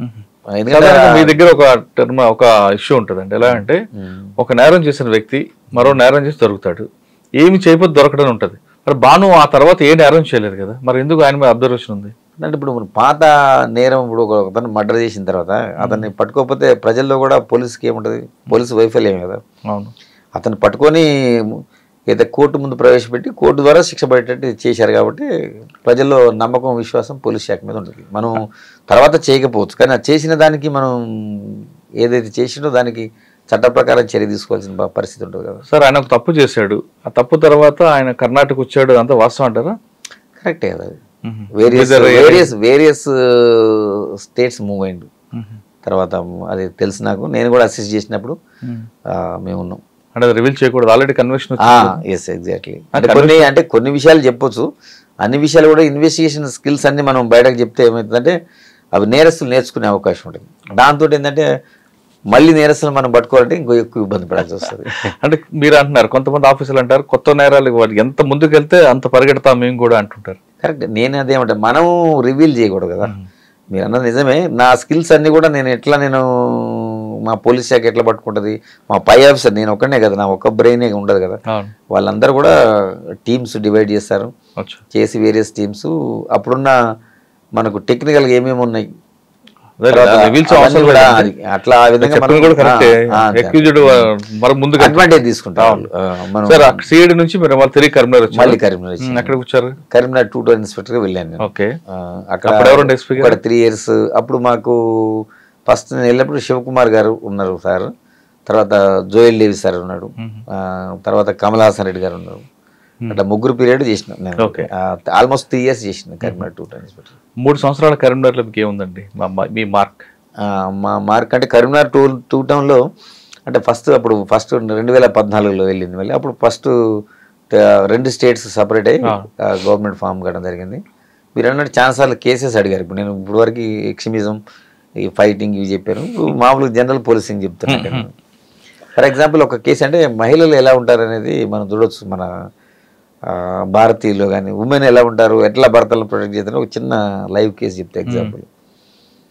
ఒక కేసులో ఒక ఆమె అక్కడ గ్యాస్ ఉన్నట్టు కృష్ణని ఆ గ్యాస్ని పోసుకొని అంటించుకున్నది, తనే సెల్ఫ్ అంటించుకుంది, హాస్పిటల్లో అడ్మిట్ అయిందని చెప్పి మా దగ్గర ఉండే ఒక ఏఎస్ఐ వెళ్ళి నైట్ అయింది కదా, అతను పోయి ఎగ్జామిన్ చేసి ఆమె స్టేట్మెంట్ తీసుకుంటే ఆమె కూడా చెప్పింది, నేనే 1 roomలోకి వెళ్తే అది యాక్సిడెంటల్గా కట్టుకుందని చెప్పింది.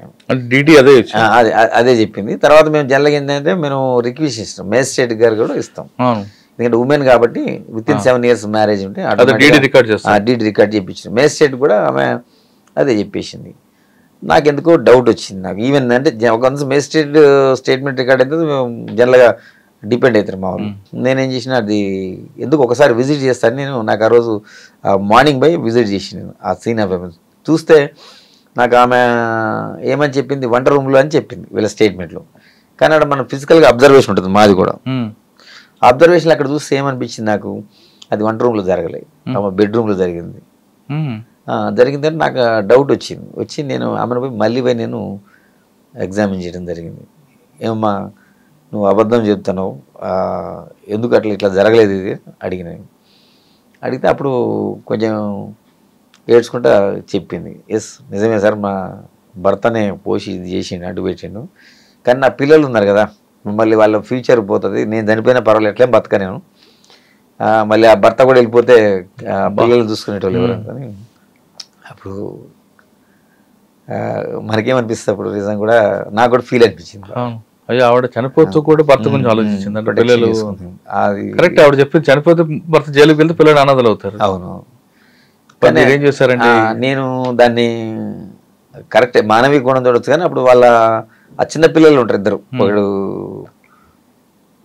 3rd class, ఇంకొక అతను మోస్ట్లీ 4th class ఉన్నాడు, చిన్నపిల్లలు ఇద్దరు. ఆ పిల్లలు ఉన్నారు కదా, వాళ్ళని ఎగ్జామిన్ చేసిన. నాకున్న డౌట్ ప్రకారం నేను అంటే సైంటిఫిక్ అబ్జర్వేషన్ చేస్తే అది జరగలేదు. ఇప్పుడు కన్ఫర్మ్ చేసింది. వాళ్ళ సిస్టర్ కూడా అక్కడ ఉన్నది. ఆ సిస్టర్కి కూడా ఆమె రివీల్ చేయలేదు, నేను అడిగిన దాకా కూడా. సిస్టర్కి అప్పుడు చెప్పిన తర్వాత మాట్లాడుకున్నారు, ఇది జరిగింది సంఘటన బయటకు వచ్చిన తర్వాత నేను మళ్ళీ ఏమిటొచ్చి పిల్లల్ని కూడా దానికి కొరాబరేట్ చేయాలి కాబట్టి పిల్లల్ని కూడా ఎగ్జామిన్ చేస్తే వాళ్ళు కూడా చెప్పారు, మా మదర్కి ఫాదర్కి గొడవ అయిన తర్వాత కిచెన్లో పోయి ఆ కృష్ణాలు తీసుకొచ్చి ఇక్కడ పోసి ఆ బెడ్రూమ్లో అంటించిన తర్వాత ఇక్కడ జరిగిందని ఆ పిల్లలు కూడా చెప్తారు. చిన్నపిల్లలని ఎగ్జామిన్ వాళ్ళకి ఏం తెలియదు కదా, చిన్నపిల్లలు న్యాచురల్ ఏం జరిగిందో చెప్తారు. వాళ్ళిద్దరు స్టేట్మెంట్లు తర్వాత నేను రీ ఎగ్జామిన్ చేసి మళ్ళీ అతన్ని వాళ్ళ భర్తను అరెస్ట్ చేయడం జరిగింది. చేసి నేను ట్రయల్ కూడా జరిగింది. ట్రయల్ జరిగింది, అతను అరెస్ట్ చేసి జైలుకు పంపించడం జరిగింది. ట్రయల్లో కన్సర్న్ కోర్టు కూడా అతని లైఫ్ కన్విక్షన్ ఇచ్చింది. ఇది చనిపోయిందంటే చనిపోయింది. అయ్యో సార్, మరి ఆవిడ మీరు ఇక్కడ పోలీసింగ్ ఇక్కడ మనకి మానవీయ కోణం దేని ప్రయారిటీ ఇచ్చారంటే పోలీసింగ్ ఇచ్చారు, కానీ మరోవైపు కరెక్ట్ అయినప్పుడు నేరాన్ని మనం అట్లా చేయకపోతే ఇప్పుడు సమాజానికి ఏం మెసేజ్ పోతుంది? మనం నేరం జరిగింది, అతను భార్యను చంపిన తర్వాత అతనికి అదే అలవాటు ఇంకా నెక్స్ట్ ఇంకా చేయడం ఏముంది నేరం. కానీ పిల్లల భవిష్యత్తుకి వాళ్ళ ఎవరైతే వాళ్ళ ఫాదర్ ఉన్నాడు కదా, ఫాదరు సిస్టరు ఉన్నారు, వాళ్ళ ఫాదర్కి చెప్పడం జరిగింది. ఫాదర్ కూడా ఆ రోజు లేకుండే, మా ఫాదర్ ఆయన టేకప్ చేసుకున్నాడు. మేము కూడా సజెస్ట్ చేసి ఆ పిల్లలు కొద్దిగా అంత చదువుకున్న తర్వాత వాళ్ళు టేకప్ చేసుకున్నారు. సార్ ఆ కేసులో కన్విక్షన్ వచ్చింది అంటున్నారు, కానీ డీడీ చూస్తే అది 174 కనిపిస్తుంది. అవును, కానీ ఇక్కడ లాస్ట్ వచ్చి 302కు మారింది. మరి డిఫెన్స్ సర్టిఫికేట్ ఏం తీసుకున్నారు? చేసింది ఆయన. అదే కదా నేను గొప్పతనం అనేది. అంటే అప్పుడు జనరల్గా ఎవరైతే విచారణ చేసిన కోర్టు ఉన్నదో ఇవన్నీ నేను సైంటిఫిక్ ఎవిడెన్స్ కలెక్ట్ చేశాను చెప్పి అక్కడ మా సైంటిఫిక్ టీం పోతుంది. పోయిన తర్వాత సంఘటన ఏ విధంగా జరిగింది స్కెచ్ మ్యాప్ ఉంటుంది, సీన్ ఆఫ్ అఫెన్స్ తీసుకుంటాం. దాంట్లో మన అన్ని ఆ సంఘటన వివరాలన్నీ జాగ్రత్త పెట్టి ఎవిడెన్స్, పిల్లలు కూడా ఎవిడెన్స్ ఇచ్చారు. వాళ్ళు ఎందుకంటే తర్వాత వాళ్ళ ఎవరైతే చనిపోయినా మా ఫాదర్ అయితే ఊరుకోడు కదా, నా బిడ్డను చంపినంటే రియాక్ట్ అవుతారు కదా ఫాదర్. ఆ పిల్లల్ని అతనే భరోసా తీసుకున్నాడు కదా, అతన్ని పెంచుకున్నాడు. డిఫెన్స్ లైన్ ఏంటి? డిఫెన్స్ వాళ్ళు ఎట్లయినా చేస్తారు. ఇది చూడండి, మీ మేజిస్ట్రేట్ గారు కూడా చెప్పారు, కావాలని ఐఓ గారు ఇట్లా ఇది చేశారు, నా మీద ఆర్గ్యుమెంట్ చేశారు. కానీ అతను ఉన్నట్టు వేసింది. నేను కూడా అంటే చాలా మంది అంటే మా దాంట్లో ఫస్ట్ మేజిస్ట్రేట్ది ఏదైతే ఉందో ఫస్ట్ మేజిస్ట్రేట్ రికార్డ్ చేసినారు డీడీ, అది లేకుండా కొంతమంది సలహా ఇస్తారు మా దాంట్లో ఇన్వెస్టిగేషన్ అది. కానీ నేను అట్లా ఏం లేదు, దాన్ని కూడా పెట్టింది నేను, అందుకని వాళ్ళు నమ్మారు. ఓకే, ఎందుకంటే మనం నిజం దాచి పెడితే ఎప్పుడైనా కొంతమంది పక్కన పడేస్తారు. ఎగ్జాక్ట్లీ నేను అట్లా ఒప్పుకోలేను. ఏం జరిగిందో ప్రతిదీ కోర్టు ముందర పెడితేనే కోర్టు తీసుకుంటుంది. కోర్టు కూడా నమ్మకం పెరుగుతుందని నేను అనుకున్నా ఆ సంఘటన తోటి. మీకు కరెక్ట్, ఎందుకంటే అది ఇచ్చినది, ఎందుకు ఇచ్చిందో కూడా రీజనింగ్ కూడా అందులో మనం పెట్టలేదు. నాకంటే ముందు కొంత పోలీస్ ఆఫీసర్లు కూడా కామెంట్ చేశారు, అరే ఇది ఎట్లా పెడతారు, పెట్టకూడదు కదా అని. ఒక నాకంటే సీనియర్ ఒక ఏసీపీ కామెంట్ చేసిండు, ఆయన పేరు ఇప్పుడు చెప్పాను నేను. అంటే అప్పుడు కానిస్టేబుల్ కింద ఉంటారు కదా మా కోర్టు డీల్ చేసేవాళ్ళు, అరే సార్ మీ మీద ఇట్లా కామెంట్ చేసిండు సార్ ఆయన, ఇట్లా పెడతారా ఎవరన్నా మనం, ఎందుకంటే మనం శిక్ష పడాలంటే మనం ఇది మనకి దానికి వ్యతిరేకం పెట్టుకుంటాం అని అన్నాడు ఆయన. అన్నాడు కానీ నేను అవేం కేర్ చేయలేదు, ఎందుకంటే నిజమే చెప్పాలి మనం ఎప్పుడు. ఎవరికైనా నిజం చెప్తేనే మనకి అప్పటికైనా కోర్టు నమ్మింది. అదే మనం కనుక దాచిపెట్టినట్టయితే అతను డిఫెన్స్ అతను రేజ్ చేసిన అప్పుడు ఏమైతుంది ఇష్యూ, అప్పుడు మన ఇన్వెస్టిగేషన్ మీద ఇంటిగ్రిటీ దెబ్బతింటుంది. అంటే నా మీద అనుమానం వస్తుంది, ప్లస్ అవుతుంది. సార్ కరీంనగర్లో తర్వాత ఎక్కడికి వచ్చారు? ఇంపార్టెంట్ అని చెప్పారు కదా, ఇంకొక కేసు కూడా ఇంపార్టెంట్ చెప్పండి. కరీంనగర్లో ఉన్నప్పుడు అంటే ఇన్స్పెక్టర్ కొంచెం మనం ఎస్హెచ్ఓ తర్వాత ఇన్స్పెక్టర్ కొంచెం మెచ్యూరిటీ లెవెల్ పెరుగుతుండదు మనకి. ఫర్ ఎగ్జాంపుల్ అందులో ఇంకొక కేసు చెప్తున్నాను. ఇంకొక బాయ్ ఉంటాడు, అది కరీంనగర్లో మనకి కాశ్మీర్ గడ్డ అని ఉంటుంది పక్కన. దాంట్లో అది ఇంపార్టెంట్, ఇట్లా సెన్సేషన్ కేసు చెప్పాలంటే మీకు ఇంట్రెస్ట్ ఉంటుంది ప్రజలకు కూడా. అందులో ఒక మేనల్లుడు వాడి స్టడీయింగ్ మోస్ట్లీ 2nd క్లాస్ చదువుతుండు పిల్లడు. వాడు మేనమామ అంటే వాడు ఇంటర్మీడియట్ చదువుతుండు, అప్పుడే కాలేజీకి పోతుండు. వాడికి కొంచెం బైక్ నడపాలని షోకు, మేనమామకి పిల్లలతో ఆడుకుంటాడు, సరదాగా ఉంటాడు. వాడి ఈ సినిమాలు టీవీలు చూసి రిలీజ్ అయ్యి ఆ పిల్లోడిని ఒకరోజు, నేను అది ముందు చెప్తే మీకు మళ్ళీ ఇదైతుంది, ఒకటి వచ్చింది మాకు, ఏది ఒక కంప్లైంట్ వచ్చింది సడన్గా, అంటే మా బాయ్ మిస్సింగ్, ఇంట్లో లేడని. పోయిన తర్వాత ఆ బాయ్ మిస్సింగ్ మేము వెతికినాం, ఏడ దొరకలేదు. వాళ్ళు కంప్లైంట్ ఇస్తారు, మిస్సింగ్ కింద కేసు రిజిస్టర్ చేసిన తర్వాత మాకు అతను ఆ బాయ్ ఎక్కడ కనిపించకుండా మా మీద పోలీస్ మీద బాగా ప్రెషర్ ఉంటుంది, మేము బాయ్ మిస్సింగ్ దాంట్లో మీరు ఏం చేస్తున్నారు, మీరు పట్టుకోవాలి కదా మరి అని. నిజంగానే అది మా బాధ్యత కూడా, అది దొరక మేము అంతా మెసేజ్ ఇస్తాం, అన్ని పోలీసుని అలర్ట్ చేస్తాం, అన్ని చేస్తాం. ఆ కేసు నాకు కొద్దిగా ఇంపార్టెంట్ అనిపించింది కాబట్టి చెప్తున్నాను. ఆ బాయ్ని ఎంత ప్రయత్నం చేసినా మాకు దొరకలేదు. తర్వాత 2nd డే ఆ బాయ్ డెడ్ బాడీ కనిపించింది ఆ కరీంనగర్ అవుట్స్కట్స్లో ముళ్ళపొదలో. కనిపిస్తే అప్పుడు వాళ్ళు మా మీద బాగా పోలీస్ మీద నెగిటివ్ వచ్చింది ఆ ఫ్యామిలీ. అంటే మా మీద దాడి చేయటం, మాట్లాడటం, దాడి చేయటం అంటే మాటలతోటి అబ్యూజ్ చేయటం. అరే మేము 2 రోజుల కింద మీకు చెప్పాము, మీరేం సాయం చేయలేరు, పోలీసు బాయ్ని కనుక్కోలేదు, ఇక్కడ శవం అయిపోయిండు, చనిపోయిండు అని చెప్పారు. అంటే ఆ కంప్లైంట్లో వాళ్ళు అది కూడా ఇచ్చారు, బాయ్ మిస్సింగ్. ఏంటంటే ఫస్ట్ మనీ డిమాండ్ చేశారు వాళ్ళు, ఒక పబ్లిక్ బూత్ నుంచి, ఫోన్ నుంచి. అంటే మా వైఫల్యం అన్నట్టు వాళ్ళు కామెంట్ చేసి అదంతా వాళ్ళు కొంచెం పోలీస్ స్టేషన్కి వచ్చి కూడా మా మీద అబ్యూజివ్ లాంగ్వేజ్ యూజ్ చేయటం. సరే అని నేను ఆ కేసు ఇన్వెస్టిగేషన్లో మొదలుపెట్టిన తర్వాత జనరల్గా ఏంటంటే మనం డైవర్షన్ అంటే ఎవరో కిడ్నాప్ చేసి డబ్బుల కోసం అడిగారు, తర్వాత మళ్ళీ నెక్స్ట్ రాలే కాల్ వాళ్ళకి, పైసలు రెడీ పెట్టుకున్నారు పోలీసు చెప్పకుండా. కానీ ఇక తర్వాత లేదు, వాళ్ళకి కాల్ లేదు అక్కడి నుంచి. ఇక నేను ఇన్వెస్టిగేషన్లో చూసిన తర్వాత బయట నుంచి చూసినా కానీ నాకు ఏం ఆధారం దొరకలేదు. తర్వాత కుటుంబ సభ్యుల మీద డౌట్ వచ్చింది నాకు. మరి అక్కడ బయట నుంచి ఆధారం లేదంటే నెక్స్ట్ కుటుంబ సభ్యులు పోవాలా, దానికి గట్స్ ఉండాలి కుటుంబ సభ్యుల మీద ఇన్వెస్టిగేట్ చేయాలి. అంటే వాళ్ళు ఏమనుకుంటారు ఆ ఫ్యామిలీ జనరల్గా, అరే మేమే మా కుటుంబ సభ్యులు లాస్ అయినాం, మీ పోలీసు ఇన్ఎఫిషియన్సీ మీరు కనిపెట్టకుండా ఇంకా మమ్మల్ని అనుమానిస్తారని అనేది అవుతున్నారు వాళ్ళు ఇంటికి పోతేనే. కానీ మనం వదిలిపెట్టలేదు అట్లా. మనం పోలీస్ ఇమేజ్ పెరగాలంటే నిజమైన అక్యూజన్ నేరస్తుని పట్టుకోవాలి మనం. ఇక నేనేం చేసిన థింక్ చేసి మా ఇన్వెస్టిగేషన్ స్టార్ట్ చేసిన. మనం ఏంటంటే అప్పుడు ఉన్నాయి కొన్ని యాక్చువల్గా సీసీ కెమెరాల ఇంపార్టెన్స్ గురించి మీకు చెప్పడానికి చెప్తాను. సీసీ కెమెరాలతోటి మనం ప్రయత్నం చేసినాం చాలా చాలా చాలా చాలా చేయంగా ఈ బాయ్ని ఎక్కించుకొని తను వీళ్ళ మేనల్లుడు ఎవరైతే ఉన్నాడో వాడిని ఎక్కించుకొని పోతుండే ఒక ప్లేస్. అంటే అది కూడా క్లారిటీ లేదు, బ్లర్, అప్పుడు అంత క్వాలిటీ లేవు సీసీ కెమెరా, జస్ట్ ఏదో ఇమేజ్ కనపడేది. మనం కష్టపడితే కొంచెం తెలుస్తుంది, అంటే 50% ఉంటుంది మనకి. అది ఒక స్కూల్ వాళ్ళు, అది ఏది నాట్ గవర్నమెంట్ ఇన్స్టిట్యూషన్, ఒక ప్రైవేట్ స్కూల్ ఉంటుంది. అంటే మేము సీసీ కెమెరా వేయడం కూడా అదొక ప్రయత్నం. అక్కడ క్యాచ్ ఉంది. అంటే ఆ పిల్లోడిని మర్డర్ కంటే ముందు అతను తీసుకుపోవడం జరిగింది ఒక ప్లేస్లో, మోటార్ సైకిల్ మీద ఎక్కించుకొని పోతాడు.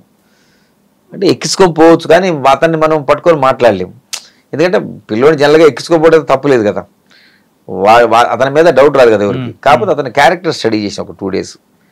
అతను కొంచెం ఇంటి దగ్గర నుంచి పైసలు రావడం, చిల్లరగా దోస్తులతోటి తిరగటం, బయట కొంచెం మిస్బిహేవియర్, కొంచెం తాగటం, అట్లా టైప్ ఆఫ్ ఉంది వాడు. అప్పుడు ఇది ఇంటర్మీడియట్లోనే వాడు ఆ లెవెల్లో ఉన్నాడు, సెకండ్ ఇయర్లోనే.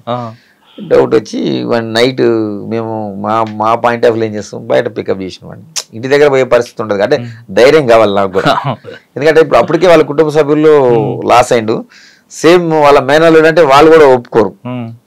అతను పికప్ చేసి ఇక మా పాయింట్ ఆఫ్ వ్యూలో మేము అవి వేరే విధంగా ఉంటుంది, కొట్టకుండా తీసినాం, ఒక్క దెబ్బ కూడా కొట్టలేదు, అది కూడా చెప్తున్నా సైకలాజికల్గానే.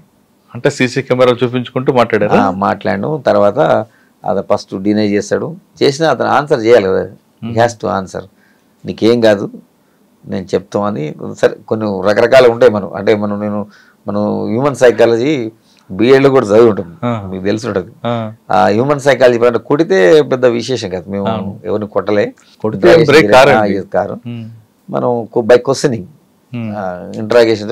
ఇంట్రాగేషన్ అంటే ఏమంటే మీరు కొడతారని అనుకుంటారు కాబట్టి జనరల్ ప్రజలు, అట్లనే దాన్ని ఒక్క దెబ్బ కూడా కొట్టకుండా అతని దగ్గర నుంచి ఇన్ఫర్మేషన్ తీసుకొని అక్కడ సీన్ ఆఫ్ అఫెన్స్ మనకి యాక్చువల్గా అట్లా ఉంటుంది, కొరాబరేట్ చేయాలి కేసుని. ఒక చాకు దొరుకుతుంది మనకి, ఏదైతే మర్డర్ జరిగిందో ఆ ప్లేస్లో ఆ చాక్ జరిగింది ఆ పిల్లోడు మాకు అతను అడ్మిట్ అయిపోతాడు. కానీ అతను చంపిందంటే వీళ్ళు ఎవరు నమ్మరు. అవునండి మావాడు బండి ఎక్కించుకోకపోవచ్చు కానీ ఎట్లా నమ్ముతారు, మీరు ఆ ప్లేస్ లో ఉన్నా కానీ నేను కూడా నమ్మను, ఏదో స్టోరీ చెప్తున్నారు పోలీస్ అనుకుంటారు, పోలీసులు కావాలని మా అబ్బాయిని ఇరికిస్తున్నారు అంటారు.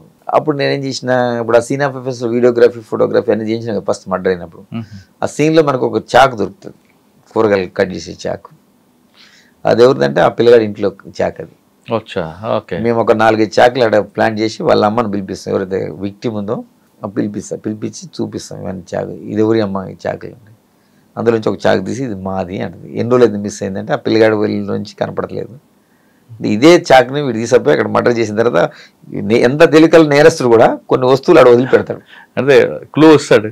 ఇతను ఏం చేసాడు యాక్చువల్గా ఆ పిల్లోని పికప్ చేసాడు, ఆ చెట్ల కాడ కట్టేసి అన్నీ ఉంటాయి, కొంచెం ఫారెస్ట్ లెక్క ఉంటుంది, అందులో కట్టేసి పబ్లిక్ బూత్కి వచ్చి ఫోన్ చేస్తాడు. ఏది నాకు ఇన్ని పైసలు కావాలని డిమాండ్ చేస్తాడు. వాళ్ళ బావకే చేస్తాడు. కానీ వాడికి వాయిస్ గుర్తుపట్టలే, అతను చేంజ్ చేసి మాట్లాడాడు. తర్వాత మళ్ళీ వాడికి ఏం డౌట్ వచ్చిందంటే, ఎస్ నేను డబ్బులు అడిగినా, మళ్ళీ నా ఇంటికి పోయిన తర్వాత నాన్న చెప్తా అంటాడు కదా, తీసుకొచ్చి ఫారెస్ట్లో కట్టేసిన కదా. వాడికి అప్పుడు అనుమానం వచ్చింది. ఫస్ట్ నేరం మొదలు పెట్టినప్పుడు అర్థం కాలేదు వానికి. తర్వాత ఏం డౌట్ వచ్చింది, ఒకవేళ నాకు పైసలు ఇచ్చిస్తారు, కానీ పిల్లగాడు రిలీజ్ చేస్తే ఇంటికి పోయిన తర్వాత నేను చెప్తా అంటాడు కదా, అమ్మ చెప్తా అంటాడు కదా. అందుకని అది తట్టుకోలేక వాడికి డౌట్ వచ్చి అప్పుడు చంపేస్తాడు కదా. అయ్యో, ఇంట్లో తీసుకొచ్చి కిడ్నాప్ చేస్తాడు. కత్తి కోసం ఇంటికి వస్తాడు. కత్తి కూడా మొదలు తీసుకోండి ప్లాన్ ప్రకారం. ఇంట్లో కత్తి కదా, వాడు అక్కడే ఉంటాడు కదా. వాడు వాళ్ళ ఇల్లు ఇద్దరు పక్క పక్క వెళ్ళి వాళ్ళ ఇంట్లో ఏదైతే కూరగాయలు కట్ చేసే చాకు ఉంటుందో ఆ చాకు పికప్ చేసుకొని ఈ పిల్లగాడు పికప్ చేసుకొని ఆ బండి ఎక్కించుకొని వస్తాడు. అంటే చంపేద్దాం ఉద్దేశం, బెదిరిద్దామని బెదిరించి పైసలు తీసుకుందామని. కానీ పైసలు వాడికి అప్పుడు డౌట్ వచ్చింది, ఏమని, ఎస్ నేను పైసలు తీసుకున్నాక వాడు ఆగాడు కదా, సో నన్ను తీసుకొచ్చి ఇక్కడ కట్టేసిందంటే వాళ్ళకి డౌట్ వస్తుంది కదా. అందుకని అప్పుడు అక్కడ డౌట్ వచ్చి చంపేస్తాడు, అనవసరం ప్రాణం తీస్తాడు. ఆ పిల్లడు చనిపోయాడు.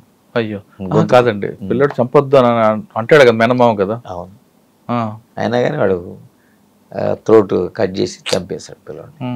చాలా బాధ అనిపించింది. కాకపోతే ఫైనల్గా మనం అతన్ని పట్టుకోవడం జరిగింది. అప్పుడు మనం ఈ చాకు ఇవన్నీ ఎవిడెన్స్ అని చూపించిన తర్వాత అప్పుడు వాళ్ళు కుటుంబ సభ్యులు లేదా ఎట్టి పరిస్థితుల్లో వాళ్ళకి అనుమానాలు. విచిత్రం ఏంటంటే ఈ పిల్లగాడిని ఎత్తడానికి చంపిన తర్వాత ఇతని బండి మీదనే వాళ్ళ మేనంతా తిరుగుతుంది, మొత్తం ఊరంతా తిరుగుతుంది పిల్లగాడిని ఎత్తడానికి. మీకు ఏమనిపించింది దీని తర్వాత? నేరం చేసి ఆ ఏజ్లోనే వాళ్ళ మేనత్తని ఎక్కించుకొని ఊరంతా తిరుగుతారు బండి వేసుకొని.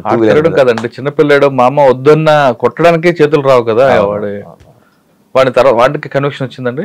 వానికి కూడా కన్విక్షన్ వచ్చింది. సార్ కరీంనగర్ తర్వాత ఎక్కడికి వచ్చారు? దాని తర్వాత నేను ఇంటెలిజెన్స్కి వచ్చాను, హైదరాబాద్కి ఇంటెలిజెన్స్కి వచ్చాను. దాని తర్వాత వచ్చి ఇక్కడ ఒక 5.5 years ఇంటెలిజెన్స్, మెయిన్ ఇంటెలిజెన్స్లో ఇదే వెస్ట్ జోన్ అంటే టోటల్గా జూబ్లీస్, బంజారీస్, పంజాగుట్ట, ఎస్ఆర్ నగర్, గోషామల్, ఆసిఫ్ నగర్ ఇదంతా వస్తుంది వెస్ట్ జోన్ అంటే. కరీంనగర్ తర్వాత ఎక్కువ కాలం వెస్ట్ జోన్లో పనిచేశారు మీరు? ఎగ్జాక్ట్లీ 5.5 years చేశాను. దాని తర్వాత ప్రమోషన్ వచ్చిన తర్వాత ఏసీపీగా ఫస్ట్ లా అండ్ ఆర్డర్ జూబ్లీలు చేశాను. దాని తర్వాత నెక్స్ట్ మళ్ళీ లా అండ్ ఆర్డర్ నుంచి ట్రాఫిక్. సార్ జూబ్లీస్ లో ఎలాగుంటుంది అన్న పరిస్థితి? ఎందుకంటే ఇక్కడ ఎక్యూజ్డ్ హై ఇన్ఫ్లుయెన్స్ ఉంటాడు, కంప్లైంట్ హై ఇన్ఫ్లుయెన్స్ ఉంటాడు. అసలు కంప్లైంట్ పొల్యూషన్ రాకముందే పలానా వ్యక్తి వస్తారని మీకు ఫోన్ వస్తుంది, వాడు పికప్ చేయకముందే పలానా మనోడే అని ఫోన్ వస్తుంది. ఈ ప్రజలు ఎలా తట్టుకుంటారండి జూబ్లీస్ లో? మూవ్మెంట్ ఉంటుంది. మనం సిన్సియర్గా ఉంటే అట్లా ఏం జరగదు. కొంచెం మనం మిగతా పోలీస్ స్టేషన్ లో పోల్చుకుంటే జూబ్లీస్ మాత్రం కొంచెం ప్రజలు ఎక్కువ ఉంటారు, హైలీ ఇన్ఫ్లుయెన్స్ ఉంటారు. ఫర్ ఎగ్జాంపుల్ మీకు ఒకటి చెప్తా ఎగ్జాంపుల్,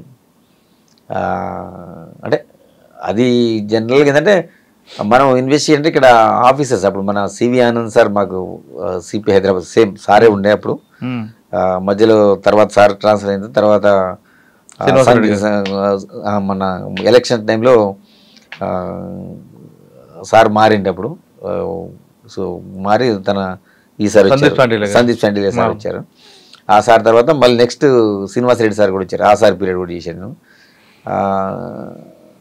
అంటే వస్తుంటే ఇంపార్టెంట్ మీరు అన్నట్టు కేసెస్ చాలా ఇంపార్టెంట్, ఫైనాన్షియల్ తర్వాత వేరియస్ థింగ్స్ వస్తుంటాయి. కానీ మనం కొంచెం అందరితో కూడా మర్యాదగా మాట్లాడాలి. నా ఫస్ట్ నుంచి కూడా నేను ఎవరిని కూడా అబ్యూజివ్ లాంగ్వేజ్ వాడాను నేను. ఎందుకంటే మాట్లాడితే అడ్వాంటేజ్ తీసుకుంటారు. ఇలా పోలీసులు కొంతమంది తెలిసి తెలియక మాట్లాడుతుంటారు, కానీ ఇట్స్ నాట్ కరెక్ట్. అంటే మై పాయింట్, మీరు మాట్లాడకపోయినా మిమ్మల్ని ట్రాప్ లో పెట్టడానికి చాలా మంది ఉంటారు జూబ్లీస్ లో. మరి అటువంటి ట్రాప్ లో పడలేదా? ఆఫర్ ఎప్పుడు జరగలేదు. కానీ ఎక్కువ ఉంటాయండి, హనీ ట్రాప్స్ ఉంటాయి, చాలా వేరియస్ క్రైమ్స్ ఉంటాయి ఇక్కడ. ఇక స్టేట్ లో ఈ 2 స్టేట్లకు సంబంధించిన వాళ్ళందరూ కేంద్రీకృతమైనది జూబ్లీస్. ఫిలిం నగర్, జూబ్లీస్ అంటే 2 PSలు వస్తుంటాయి. సార్ మీకు జూబ్లీస్ లో బాగా గుర్తుపెట్టిన సంగతి, ఎందుకంటే మీరు 2 స్టేట్లకు సంబంధించిన వాళ్ళు చూశారు కాబట్టి. కేసు ఇన్వెస్టిగేషన్లో చాలా important. For example Lingotam Ram అని మన ఇక్కడ మన కృష్ణానగర్ దాంట్లో జరిగింది ఒకటి సంఘటన, ఇంపార్టెంట్ మర్డర్ కేసు. అంటే ఏసీపీ కంటే నాకు నేనే సూపర్వైజర్ ఆఫీసర్ కాబట్టి నైట్ నేను అప్పుడే ఇంటికి వెళ్ళిన తర్వాత 11 o'clock నాకు కాల్ వచ్చింది, ఒక మర్డర్ జరిగింది మన ఇక్కడ కృష్ణానగర్లో. అక్కడ వాళ్ళు అరౌండ్ అందులో ఒక అతను ఆ రాము అతన్ని ఒక ఇంటికి వస్తాడు. ఇంటికి వచ్చిన తర్వాత వాళ్ళ ప్లాన్ ప్రకారమే బయట నుంచి వచ్చి అటాక్ చేసి దాదాపు అందులో 14 మంది అక్యూలు ఇన్వాల్వ్ అయ్యారు. అతన్ని అంటే భయంకరంగా అతన్ని పెనిస్ కూడా కట్ చేస్తారు అందులో ఆ కేసులో. అంతే అందులో ఆ కోపం ఉంది అతను. దాదాపు ఆయన బాడీ మీద నాకు తెలిసి ఒక 140-142 ఉన్నాయి కత్తిపోట్లు. అది అంత భయంకరంగా చంపడం. ఎందుకంటే అంత కసి అతనికి ఏంటంటే యాక్చువల్గా అతను ఒక లేడీకి ఇష్టపడతాడు అతను, రాము అని అతను. ఇందులో ఉన్న నేరస్తుడికి కూడా ఒక అతనికి అదే లేడీతో సంబంధం ఉంది. అతను ఒక అక్యూడు. ఇంకొక అక్యూడు ఏంటంటే వీళ్ళందరూ కూడా అక్కడ మన హైదరాబాద్ అవుట్స్కట్స్లో సైబరాబాద్ లిమిట్స్లో అతను ఈ రాము అని ఇంకా వాళ్ళకి వేరే గ్యాంగ్, అతను వేరే స్టేట్ అంటే ఆంధ్ర నుంచి ఉన్నారు అక్యూళ్ళు, మన విజయనగరం నుంచి ఉన్నారు, తర్వాత వెస్ట్ గోదావరి నుంచి కూడా ఉన్నారు అందులో పార్టిసిపేట్ అక్యూళ్ళు. వీళ్ళందరూ అక్కడ తాడాట అని ఒక ఆట ఆడతారు, గేమ్ అక్కడ. అలా ఆ గేమ్ ఆడినప్పుడు వీళ్ళందరూ మామూలు గేములు వసూలు చేసుకుంటుంటారు అక్కడ ఆ తాడాట అన్నప్పుడు. అక్కడ ఆ విషయంలో వాళ్ళు డిస్ప్యూట్ అయ్యి ఈ రాము అని అతను వాడిని కొట్టిండు, బాగా కొట్టిండు. అంటే ఆల్మోస్ట్ వాడు డెత్ అవుతుండే అందులో ఉన్న ఒక అక్యూడు. అది అతను వాడు మనసులో పెట్టుకున్నాడు, నా బాడీ అంతా డ్యామేజ్ చేసి నా ప్రొఫెషన్ ఏదైతే తాడాట ఉంటుందో మన అక్కడ ఆడకుండా రైవలరీ తోటి ఎలగొట్టిండు. అవన్నీ మనసులో పెట్టుకుని అతను ఎట్లా ఆయన చంపాలని గత 3-4 ఏళ్ళ నుంచి ప్రయత్నం చేస్తాడు.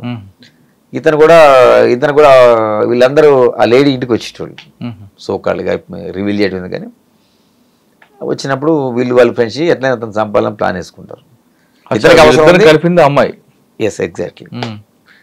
కలిపిన తర్వాత అతను ఒకరోజు ఇంటికి, అంటే అతను ఎప్పుడు వచ్చినాక ఒక 4-5 నెంబర్ పెట్టుకొని వస్తాడు. లేడీ దగ్గరకు వస్తున్నారు కాబట్టి సింగిల్గా వచ్చినారు. జనరల్గా అతను మర్డర్ చేసే అవకాశం వాళ్ళకి దొరకట్లేదు. ఇతనికి ఉన్న వీక్నెస్ ఇది ఉన్నది కాబట్టి అక్కడికి వచ్చింది కాబట్టి ఆ రోజు సింగిల్గా వచ్చింది కాబట్టి వీళ్ళు కూడా చాలా ప్లాన్గా వస్తారు. అంటే 15 మంది అంటే నాట్ ఎ జూబ్, ఎందుకంటే జూబ్లీస్ అనేది ఇంపార్టెంట్. ఇక్కడ ఇంతమంది వచ్చి అటాక్ చేసి కాబట్టి మనం ఆ రోజు ఏదైతే సంఘటన జరిగిందో ఇమీడియట్గా వచ్చేసి మనం వాళ్ళ ఎటోళ్ళు అటు పారిపోతారు. మనం సైంటిఫిక్గా ఆ నైటే మనం పికప్ చేయడం జరిగింది మెయిన్ అక్యూల్ని. 5 o'clock లోపల పికప్ చేసి అరెస్ట్ చేసి వాళ్ళకి దొరికాడండి. మెయిన్ అసలు సాధారణంగా కింద వాళ్ళు దొరుకుతారు కదా, పైన దొరకడు కదా. దొరికింది మాకు. మా ప్రయత్నంతో మా ఇన్స్పెక్టర్ ఫిలింనగర్ ఇన్స్పెక్టర్ ఉండే అప్పుడు శ్రీనివాస్ అని, ప్రజెంట్ ఉన్నాడు ఆయన ఇప్పుడు కూడా. అతను తర్వాత జూబ్లీస్లో కూడా ఇంకొక ఇన్స్పెక్టర్ ఉన్నాడు వెంకటేశ్వర రెడ్డి అని, ప్రజెంట్ ఉన్నాడు అతను. వీళ్ళిద్దరిని టీమ్స్ వైజ్ చేసి పంపిస్తే మేము టెక్నికల్గా అన్ని రివీల్ చేస్తాను. టెక్నికల్ పని చేస్తే వాళ్ళు లక్కీగా దొరికారు. మాకు కూడా అప్రిసియేషన్ వచ్చింది. అంటే ఇమీడియట్గా విత్ ఇన్ 13-14 అవర్స్లోనే మేము పికప్ చేసాం. అంటే మర్డర్ అయిన ఒక 5-6 గంటల్లోనే పికప్ చేయడం జరిగింది. మెయిన్ ప్రధాన నిందితులు పికప్ చేసి కేసు కోర్టులో ఉందా, నడుస్తుంది ఇప్పుడు, ట్రయల్ నడుస్తుంది. ఇంకేం గుర్తున్నాడు సార్? కానీ జూబ్లీహిల్స్లో ఒక కేసులో ఒకటి పిలిచారనుకోండి, బాగా ప్రెజర్ వచ్చింది అన్నది కేసే ఉందా? అట్లే ఉంది కానీ వస్తుంది, మనం చెప్తే కన్విన్స్ అవుతారు. అట్లే ఉంటుంది, ప్రెజర్ ఉంటుంది కానీ మనం కూడా వాళ్ళకి చెప్పే తిరిగి చెప్తే ప్రజలు అవుతాయి. కానీ ఎక్కువ పబ్బులు అని ఉంటాయి కదండి, పబ్బుల్లో డిస్టర్బెన్స్ ఎక్కువ ఉంటుంది. ఒకవైపు పబ్బుల నుంచి డబ్బులు వస్తున్న ఆరోపణలు ఉంటాయి, పబ్బులు పట్టుకోలేదు మీ ఆఫీసర్లు అక్షంతలు ఉంటాయి, పబ్బుల్లో గొడవలు అవుతుంటాయి. ఇదంతా ఎలాగండి, ఆ కల్చర్ని ఎలాగ మీరు అడ్జస్ట్ అయ్యారు? లేదు, మా పైన ఆఫీసర్స్ కూడా స్ట్రిక్ట్ మానిటరింగ్ ఉంటుంది, మాతో పాటు టాస్క్ ఫోర్స్ ఉంటుంది, మా సిపి గారు కానీ మా డీసీపీ గారు కానీ వీళ్ళందరూ మానిటరింగ్ చేస్తుంటారు. ఆ టైమింగ్స్ ఉంటాయి, స్పెసిఫిక్ టైమింగ్స్. మనం మామూలుగా Friday, Saturday 1 o'clock దాకా, మామూలు మిగతా రోజుల్లో మనం Sunday 12 o'clock ఉంటుంది. ఆ టైమింగ్ స్ట్రిక్ట్గా అన్నీ బంద్ చేస్తారు, అట్లేం లేదు. స్ట్రిక్ట్గా వాడికి ప్రజెంట్ కాన్స్టేబుల్ పోతాడు. కొన్ని పబ్బులు కొంతమందికి ఇస్తాం. కానీ అప్పుడులోనే పబ్బుల్లో టైంకి నడకపోవడం వల్ల డబ్బుల కోసం ఆశించే ఒక ఇన్స్పెక్టర్ కూడా దొరుకుతారు, సస్పెండ్ అవుతారు కదా. అది మాకంటే ముందు అది జరిగింది. అది జరిగింది. ఇప్పుడు ఈ మధ్యకాలంలో అయితే అట్లాంటిది ఏం లేదు సంఘటన. అది సిన్సియర్గా అన్ని పబ్బులు బంద్ చేయటం, టైమింగ్స్ బంద్ చేయటం, మనకి పెద్ద సంఘటనలు కూడా ఏం జరగలేవు నాకు తెలిసి అయితే. మరి ఎక్కువ కాలం పనిచేయకుండా మరి ట్రాఫిక్ ఎందుకు వచ్చారు? ఎక్కువ అంటే మా డిపార్ట్మెంట్ ట్రాన్స్ఫర్స్ అనేది సర్వసాధారణం. కానీ 2 years చేయలేదు కదా మీరు? చేయలేదు. మనకి ఇది ఇచ్చారు కాబట్టి ఇది చేస్తున్నాం ఇప్పుడు అంతే. సార్ ఆల్మోస్ట్ 1 year గా వచ్చింది ఇది కూడా. లాండన్ ట్రాఫిక్ వచ్చారు. అవును, పంజగుట్ట. ఇక్కడ కూడా మీకు ప్రెజర్ ఎక్కువ ఉంటుంది. ఇది జనరల్గా పంజాగుట్ట అంటారు చాలా మంది. పంజాగుట్ట అంటే ఇది ట్రాఫిక్ వెస్ట్. ఇది వెస్ట్ అంటే మనకి వెస్ట్ జోన్ మొత్తం వస్తుంది. కూర్చోటం మటుకు మేము పంజాగుట్టలో ఉంటుంది. ఓకే. ఈ ట్రాఫిక్ దీంట్లో నాకు వచ్చి ఎస్ఆర్ నగర్ మీకు ఐడియా ఉంటుంది, పంజాగుట్ట ఉంటుంది, బంజారా హిల్స్ ఉంటుంది, జూబ్లీ హిల్స్ ఉంటుంది. సార్ ఈ 4 కూడా సిటీకి పెద్ద హెడేక్ అండ్ పోలీస్ స్టేషన్లు. ఎక్కడ ఏ మూవ్మెంట్ సిటీలో జరగాలి ఈ 4 పోలీస్ లిమిట్స్లో ముఖ్యంగా పంజాగుట్ట.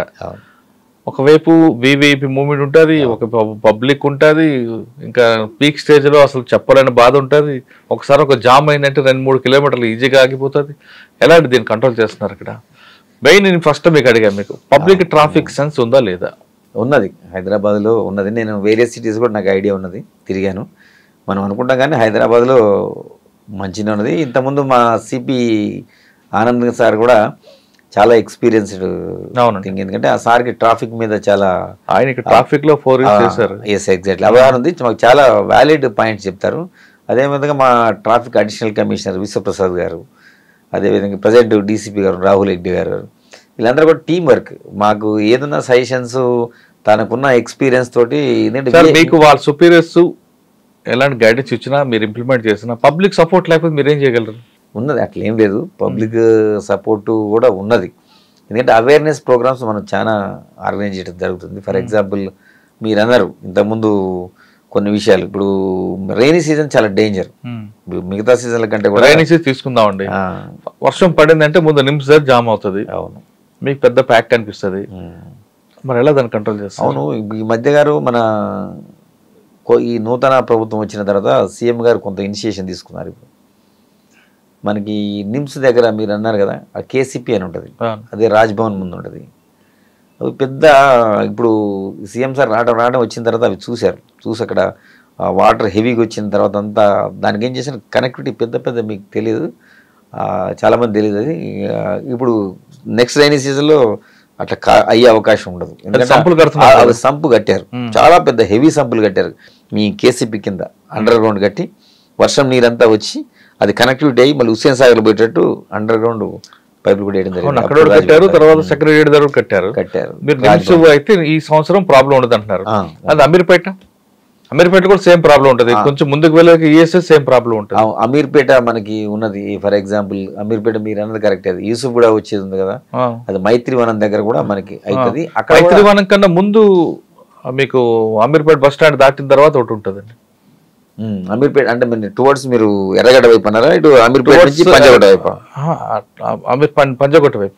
మీకు అక్కడ అది మేజర్ ఏమి ఉండదు, తొందరనే పోతే. మన కింద అది కూడా లిటిల్ బిట్ కట్టారు సంపులు. అక్కడ కూడా మైత్రివనం దగ్గర కూడా మనకి హర్ష మెస్ అవన్నీ ఉంటాయి. అక్కడ కూడా మనం కింద లిటిల్ బిట్ సంపులు కట్టారు. ఇప్పుడు వచ్చిన తర్వాత హోల్స్ తీసి అవి అంటే టైం పడుతుంది కానీ బట్ అప్ టు అంత ఇష్యూ ఉండకపోతే అనుకుంటాను నేను. నెక్స్ట్ రైనీస్ మనం అబ్జర్వ్ చేయొచ్చు. సార్ వెహికల్స్ పెరుగుతున్నాయి, రోడ్ స్పేస్ పెరగట్లేదు, మరి ఎలా? అంటే మనకి హైదరాబాద్ అనేది ఇప్పుడు షాపింగ్ కాంప్లెక్స్ తీసుకోండి, అక్కడ పార్కింగ్ అంతా రోడ్డు మీద ఉంటుంది, సెల్లార్లో ఉన్న పార్కింగ్ ఉంటుంది. లేదు, ఇక్కడికి వచ్చిన తర్వాత మనం వాటి మీద యాక్షన్ తీసుకోవడం జరుగుతుంది. మనం అడుగుతారు రిపోర్ట్ మీరు అన్నట్టు. హైదరాబాద్ అనేది ఎప్పుడు అప్రతిహతంగా పెరిగిపోతుంది సిటీ అనేది. మనకి సైబరాబాద్ కనెక్షన్ ఫర్ ఎగ్జాంపుల్ మనకి జూబ్లీ హిల్స్ నుంచి ఇప్పుడు కేబుల్ బ్రిడ్జ్ వచ్చిన తర్వాత మెజారిటీ వెహికల్స్ మనకి అటు వెళ్తున్నాయి. ఇది కనెక్టివిటీ సైబరాబాద్కి హైదరాబాద్కి. మీరు అన్నట్టు హైదరాబాద్లో క్రక్స్ ఇదే, ఈ 4 PS లిమిట్సే. ఏది ఎస్ఆర్ నగర్ కానీ జూబ్లీ కానీ పంజాగుట్ట. అంటే విఐపి మూవ్మెంట్. మన ప్రైమ్ మినిస్టర్ గారు వచ్చినా ఇటే వస్తారు, రాజ్భవన్కి వస్తారు. ప్రెసిడెంట్ గారు వచ్చినా ఇక్కడికి వచ్చారు. నేను ఇవన్నీ చేసిన బందోబస్తులు మేము. తర్వాత సీఎం గారిది రెగ్యులర్గా మూవ్మెంట్ ఉంటుంది, గవర్నర్ గారు ఉంటుంది. అవి కాక కూడా వేరే స్టేట్ సీఎంస్ కూడా వస్తారు రిగార్డింగ్ హాస్పిటల్స్ వాటి మీద. మీరు అన్నట్టు హబ్ ఇది, చాలా హబ్, చాలా ఇంపార్టెంట్. ఇక్కడ కూడా ఎప్పుడు మనం స్టాఫ్ని అప్రమత్తంగా ఉంచుతాం మేము. ఈ సిగ్నల్స్ కూడా మనం మీరు అన్నట్టు స్టాప్ లైన్స్, తర్వాత ఈ ఓవర్ స్పీడింగ్, తర్వాత సిగ్నల్ జంపింగ్, వీటన్నిటి మీద కూడా మనం రెగ్యులర్గా వాచ్ పెడుతున్నాం, ఫైన్స్ వేస్తున్నాం. పబ్లిక్ కూడా అవేర్నెస్ కొన్ని ప్రోగ్రామ్స్ మనం కండక్ట్ చేయడం జరుగుతుంది. దాంతో మనకి ఈ విఐపి మూమెంట్స్లో కూడా అప్పటి లెక్క పాత రోజుల లెక్క మనం ఆపుతాం. ఈ సీఎం గారు వచ్చిన తర్వాత స్పెసిఫిక్గా సిపి గారు చెప్పడం జరిగింది, విఐపీస్ ఎవరు కూడా అంటే అంతకుముందు మొత్తం కంప్లీట్ ఆపేది. అట్లా కాకుండా ఇప్పుడు సెమీ గ్రీన్ చేస్తున్నాం. కొన్ని వెహికల్స్ ఉంటూనే ఉంటాయి వాళ్ళ రూట్లో కూడా. ఇది ఓన్లీ ఈవెన్ సీఎం గారు కూడా స్వయంగా చెప్పడం జరిగింది, ఇది సెమీ గ్రీన్లో వెళ్తాం, నేను నా గురించి ట్రాఫిక్ ఆపొద్దు అనేది వచ్చింది. అందుకని మినిమైజ్ చేసి మనం 1.5 minutes 2 minutes కంటే ఎక్కడ కూడా ఎవరిని కూడా రిస్ట్రిక్ట్ చేయలేదు. ఆపోజిట్లో కూడా ట్రాఫిక్ నడుపుతున్నాం. మీరు అబ్జర్వ్ చేశారు, ఎందుకంటే అంతకుముందు విఐపి వస్తుందంటే ఆపోజిట్ కూడా ఆపేది సీఎం గారు. ఇప్పుడు జూబ్లీస్ లో సీఎం గారు పాస్ అయ్యారు అనుకోండి, ఇంత ముందు ఏముండదు, జూబ్లీస్ పాస్ అయితే పంజగుట్ట క్రాస్ అయ్యే వరకు, టైల్ పంజగుట్ట వచ్చే వరకు ట్రాఫిక్ ఆపేది. ఇప్పుడు ఎక్కడ ఆపుతున్నారు, ఎన్ని కిలోమీటర్ ఆపుతారు, ఎన్ని కిలోమీటర్ దానికి ఓపెన్ చేస్తారు? ఫర్ ఎగ్జాంపుల్ మనం సీఎం గారు జూబ్లీ చెక్ పోస్ట్ పాస్ అయ్యారు. ఎగ్జాక్ట్లీ నేను అదే చెప్పబోతాను మీకు. సీఎం గారు అక్కడ లెఫ్ట్ అయింది అనుకోండి, జూబ్లీస్ లో రెసిడెన్స్ దగ్గర, అక్కడ కేబుల్ బ్రిడ్జ్ ఉంటుంది, దాన్ని ఆపుతాం. జస్ట్ ఆయన 45 జంక్షన్ ర్యాంకులను అది రిలీజ్ చేసేస్తాం. అతను 45 జంక్షన్ నుంచి సీఎం సార్ కాన్వాయ్, మనం ఫర్ ఎగ్జాంపుల్ చెక్ పోస్ట్ వచ్చింది అనుకో, ఆ 45 రిలీజ్ చేస్తాం బ్యాక్ ఏమంటే జస్ట్ చెక్ పోస్ట్ నుంచి అతను ఎన్టీఆర్ భవన్ ర్యాంకులను కాన్వాయ్ మేము మళ్ళీ ఇది ఇక్కడ వెనక ఎన్టీఆర్ భవన్ రాకముందు పంజగుట్ట ఆపుతారా, ఎన్టీఆర్ భవన్ వరకు ఆపుతారా?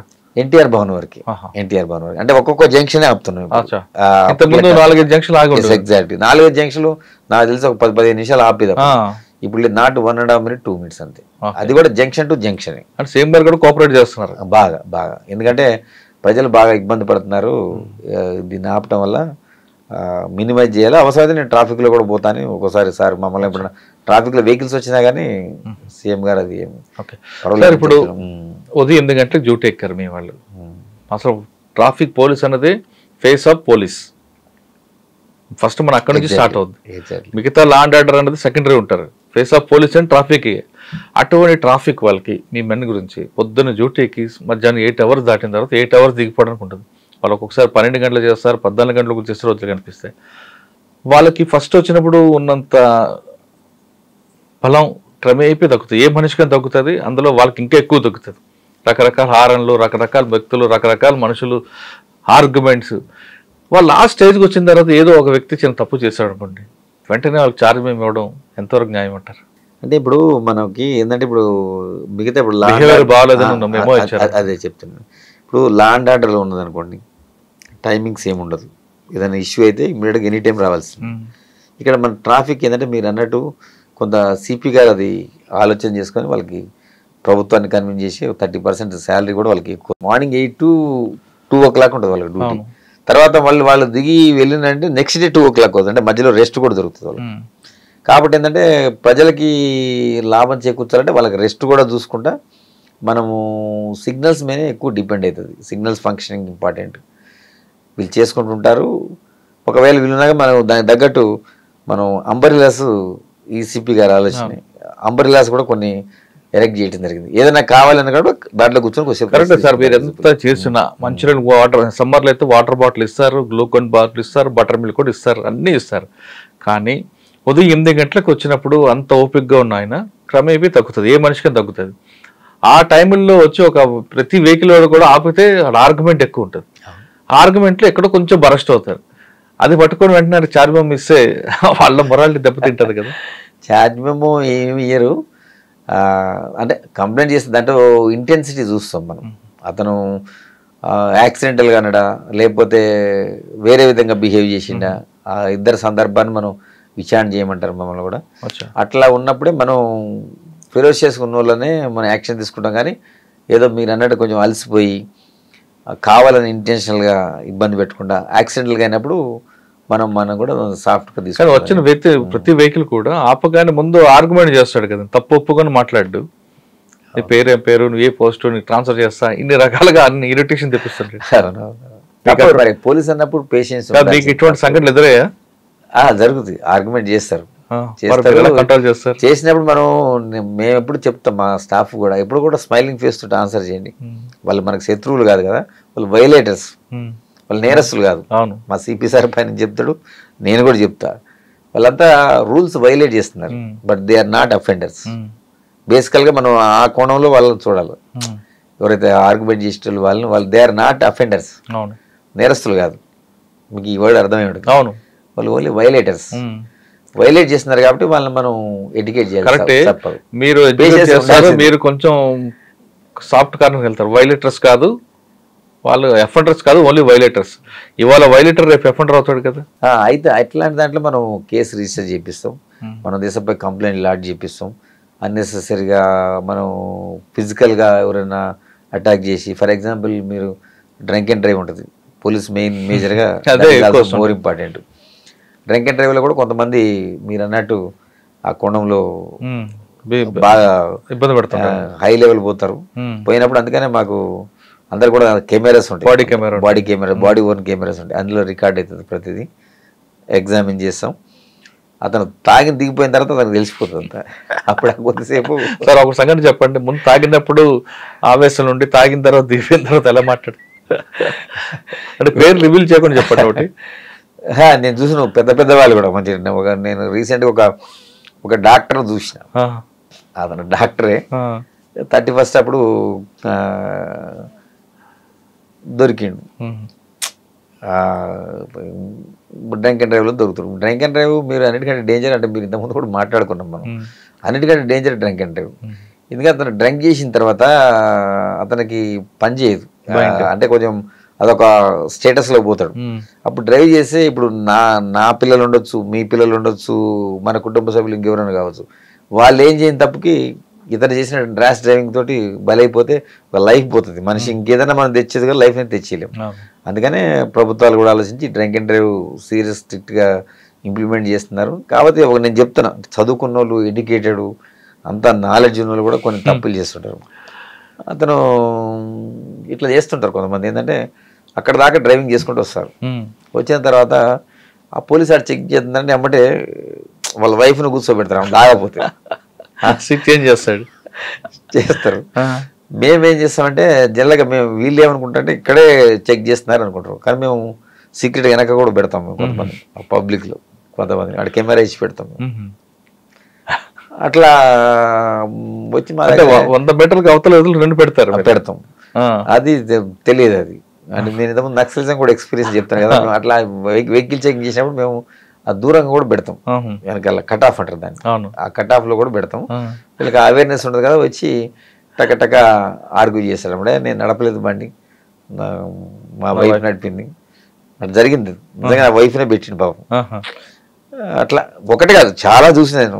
అయితే దొరికిన తర్వాత నేను నో సార్ నేను నడపలేదు అంటాడు.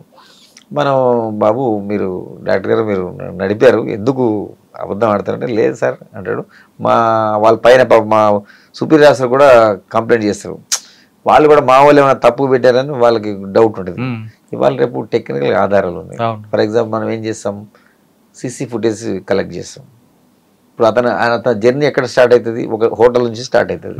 ఆ హోటల్ కూడా తెప్పించింది. ఆ హోటల్లో బండి స్టార్ట్ అయినప్పుడు ఎక్కుతాడు కదా వెహికల్, ఎక్కుతాడు. తర్వాత ఇక్కడ మారింది ఉంటుంది కదా, ఇక టెక్నికల్గా కళ్ళ ముందు చూపించిన తర్వాత అప్పుడు దండం పెడతాడు. తప్పేం సార్ అంటే మరి ఎందుకు జరిగిందేమో జరిగింది, మీరు వైలేట్ చేశారు, మీరు ఇంకా నేరం చేయలే, మీరు వైలేట్ చేసినప్పుడు నేరం చేశారు కదా. అదే అంటాను నేను. మరి ఇది ఏంటి డాక్టర్ గారు, మరి ఇంతమందికి మీరు ప్రాణం పోసింది అంటారు కదా, మరి అంటే సరే సార్ తప్పైంది అని మీ ఒకటి అడిగారు కాబట్టి ఎగ్జాంపుల్. అంటే ఆ లెవెల్ మనుషులు కూడా ఆ టైంలో కొన్ని అట్లా జరిగిన సంఘటనలు. మీకున్న అనుభవంలో అంటే దాదాపు సంవత్సరం అవుతుంది, 1 year ఆల్మోస్ట్. అమ్మాయిలు కూడా తాగి దొరుకుతుంటారు కదా, వాళ్ళతో ఎలాంటి ఇబ్బందులు ఉంటాయి? అంటే జనరల్గా మేలు లేక వాళ్ళు కూడా ఏంటంటే కొంచెం ఆర్గ్యుమెంట్ చేస్తారు, నేను నడపలేదను, నడిపిందను, తాగలేదను, తొందరగా మనం ఊదమని చెప్తాం కదా, వాళ్ళు సహకరించరు. చెప్తాం, మనం హాస్పిటల్కి పంపించి బ్లడ్ శాంపిల్ కలెక్ట్ చేస్తాం. సార్ ఆ టైంలో లేడీ హోమ్ గార్డ్ ఉంటారా? ఉంటారు, కంపల్సరీ ఉంటారు, ప్రతి రోజు కూడా ఉంటారు, నాట్ ఓన్లీ సింగిల్.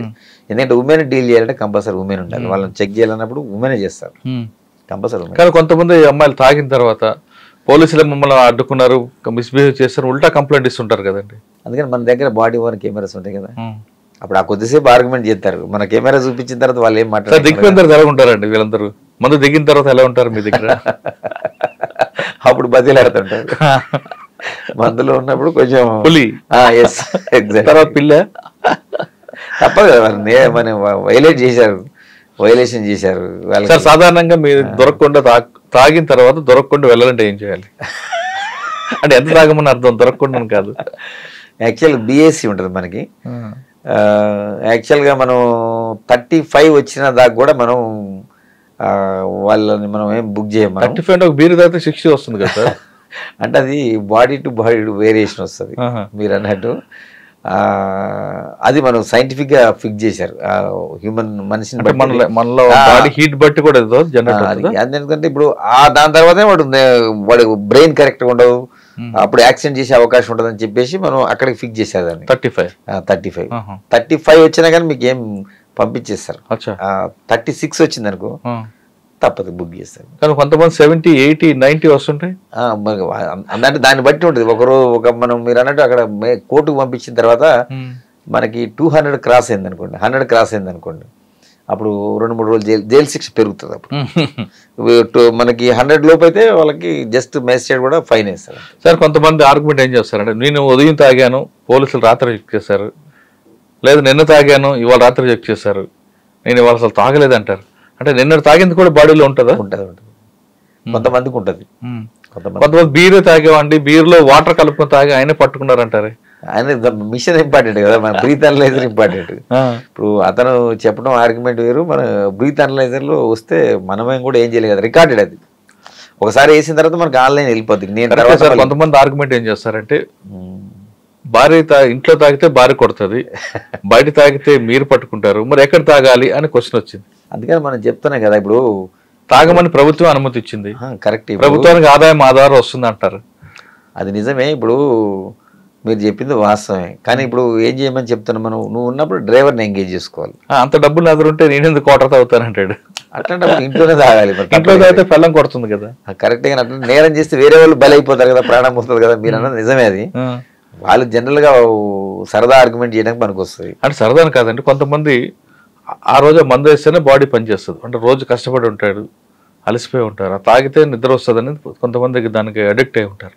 అటువంటి వాళ్ళకి ఇది తప్పదు, వాళ్ళు ఇంటికి పోయి లేదు నడుచుకుంటూ పోవాలి కాదు, నడుచుకుని వెళ్తే మరి స్టెప్స్ మరి వేరే మార్గం లేదు కదా, వాళ్ళు నడుచుకుంటూ పోతేనే సేఫ్ సైడ్ మనకి. డ్రంక్ అండ్ డ్రగ్స్ కాస్త పక్కన పెడతాం. ట్రాఫిక్ వైలేటర్స్ కి ఒక్కొక్క కేసు చెప్తాను. సాధారణ 9 రకాలు ఉంటాయండి. హెల్మెట్ లేకుండా రోడ్డు మీదకి వస్తే ఒక ప్రమాదం జరిగింది అనుకోండి, ఆయన వరకే అది స్టిక్ అయి ఉంటుంది, ఎదుటి వ్యక్తికి ఇబ్బంది ఉంటుంది, అవునా? కానీ హెల్మెట్ పెట్టుకోవడం కూడా మస్ట్. హెల్మెట్ పెట్టుకోకపోవడం చనిపోయిన వాళ్ళ గురించి ఒక కేసు చెప్పండి. రీసెంట్గా మనం లైఫ్ స్టైల్ దగ్గర ఉన్నది, ఒక ఫాదరు ఒక డాటరు ఇద్దరు కూడా వస్తున్నారు. ఇది కాలేజీకి పంపించడం గురించి వస్తున్నారు వాళ్ళు. అతను హెల్మెట్ లేదు, ఆ అమ్మాయి కూడా హెల్మెట్ లేదు. వచ్చారు ఆ రోడ్డు మీద, మన లైఫ్ స్టైల్ అంటే బేగంపేట ఫ్లైఓవర్ నుంచి కింద దిగంగా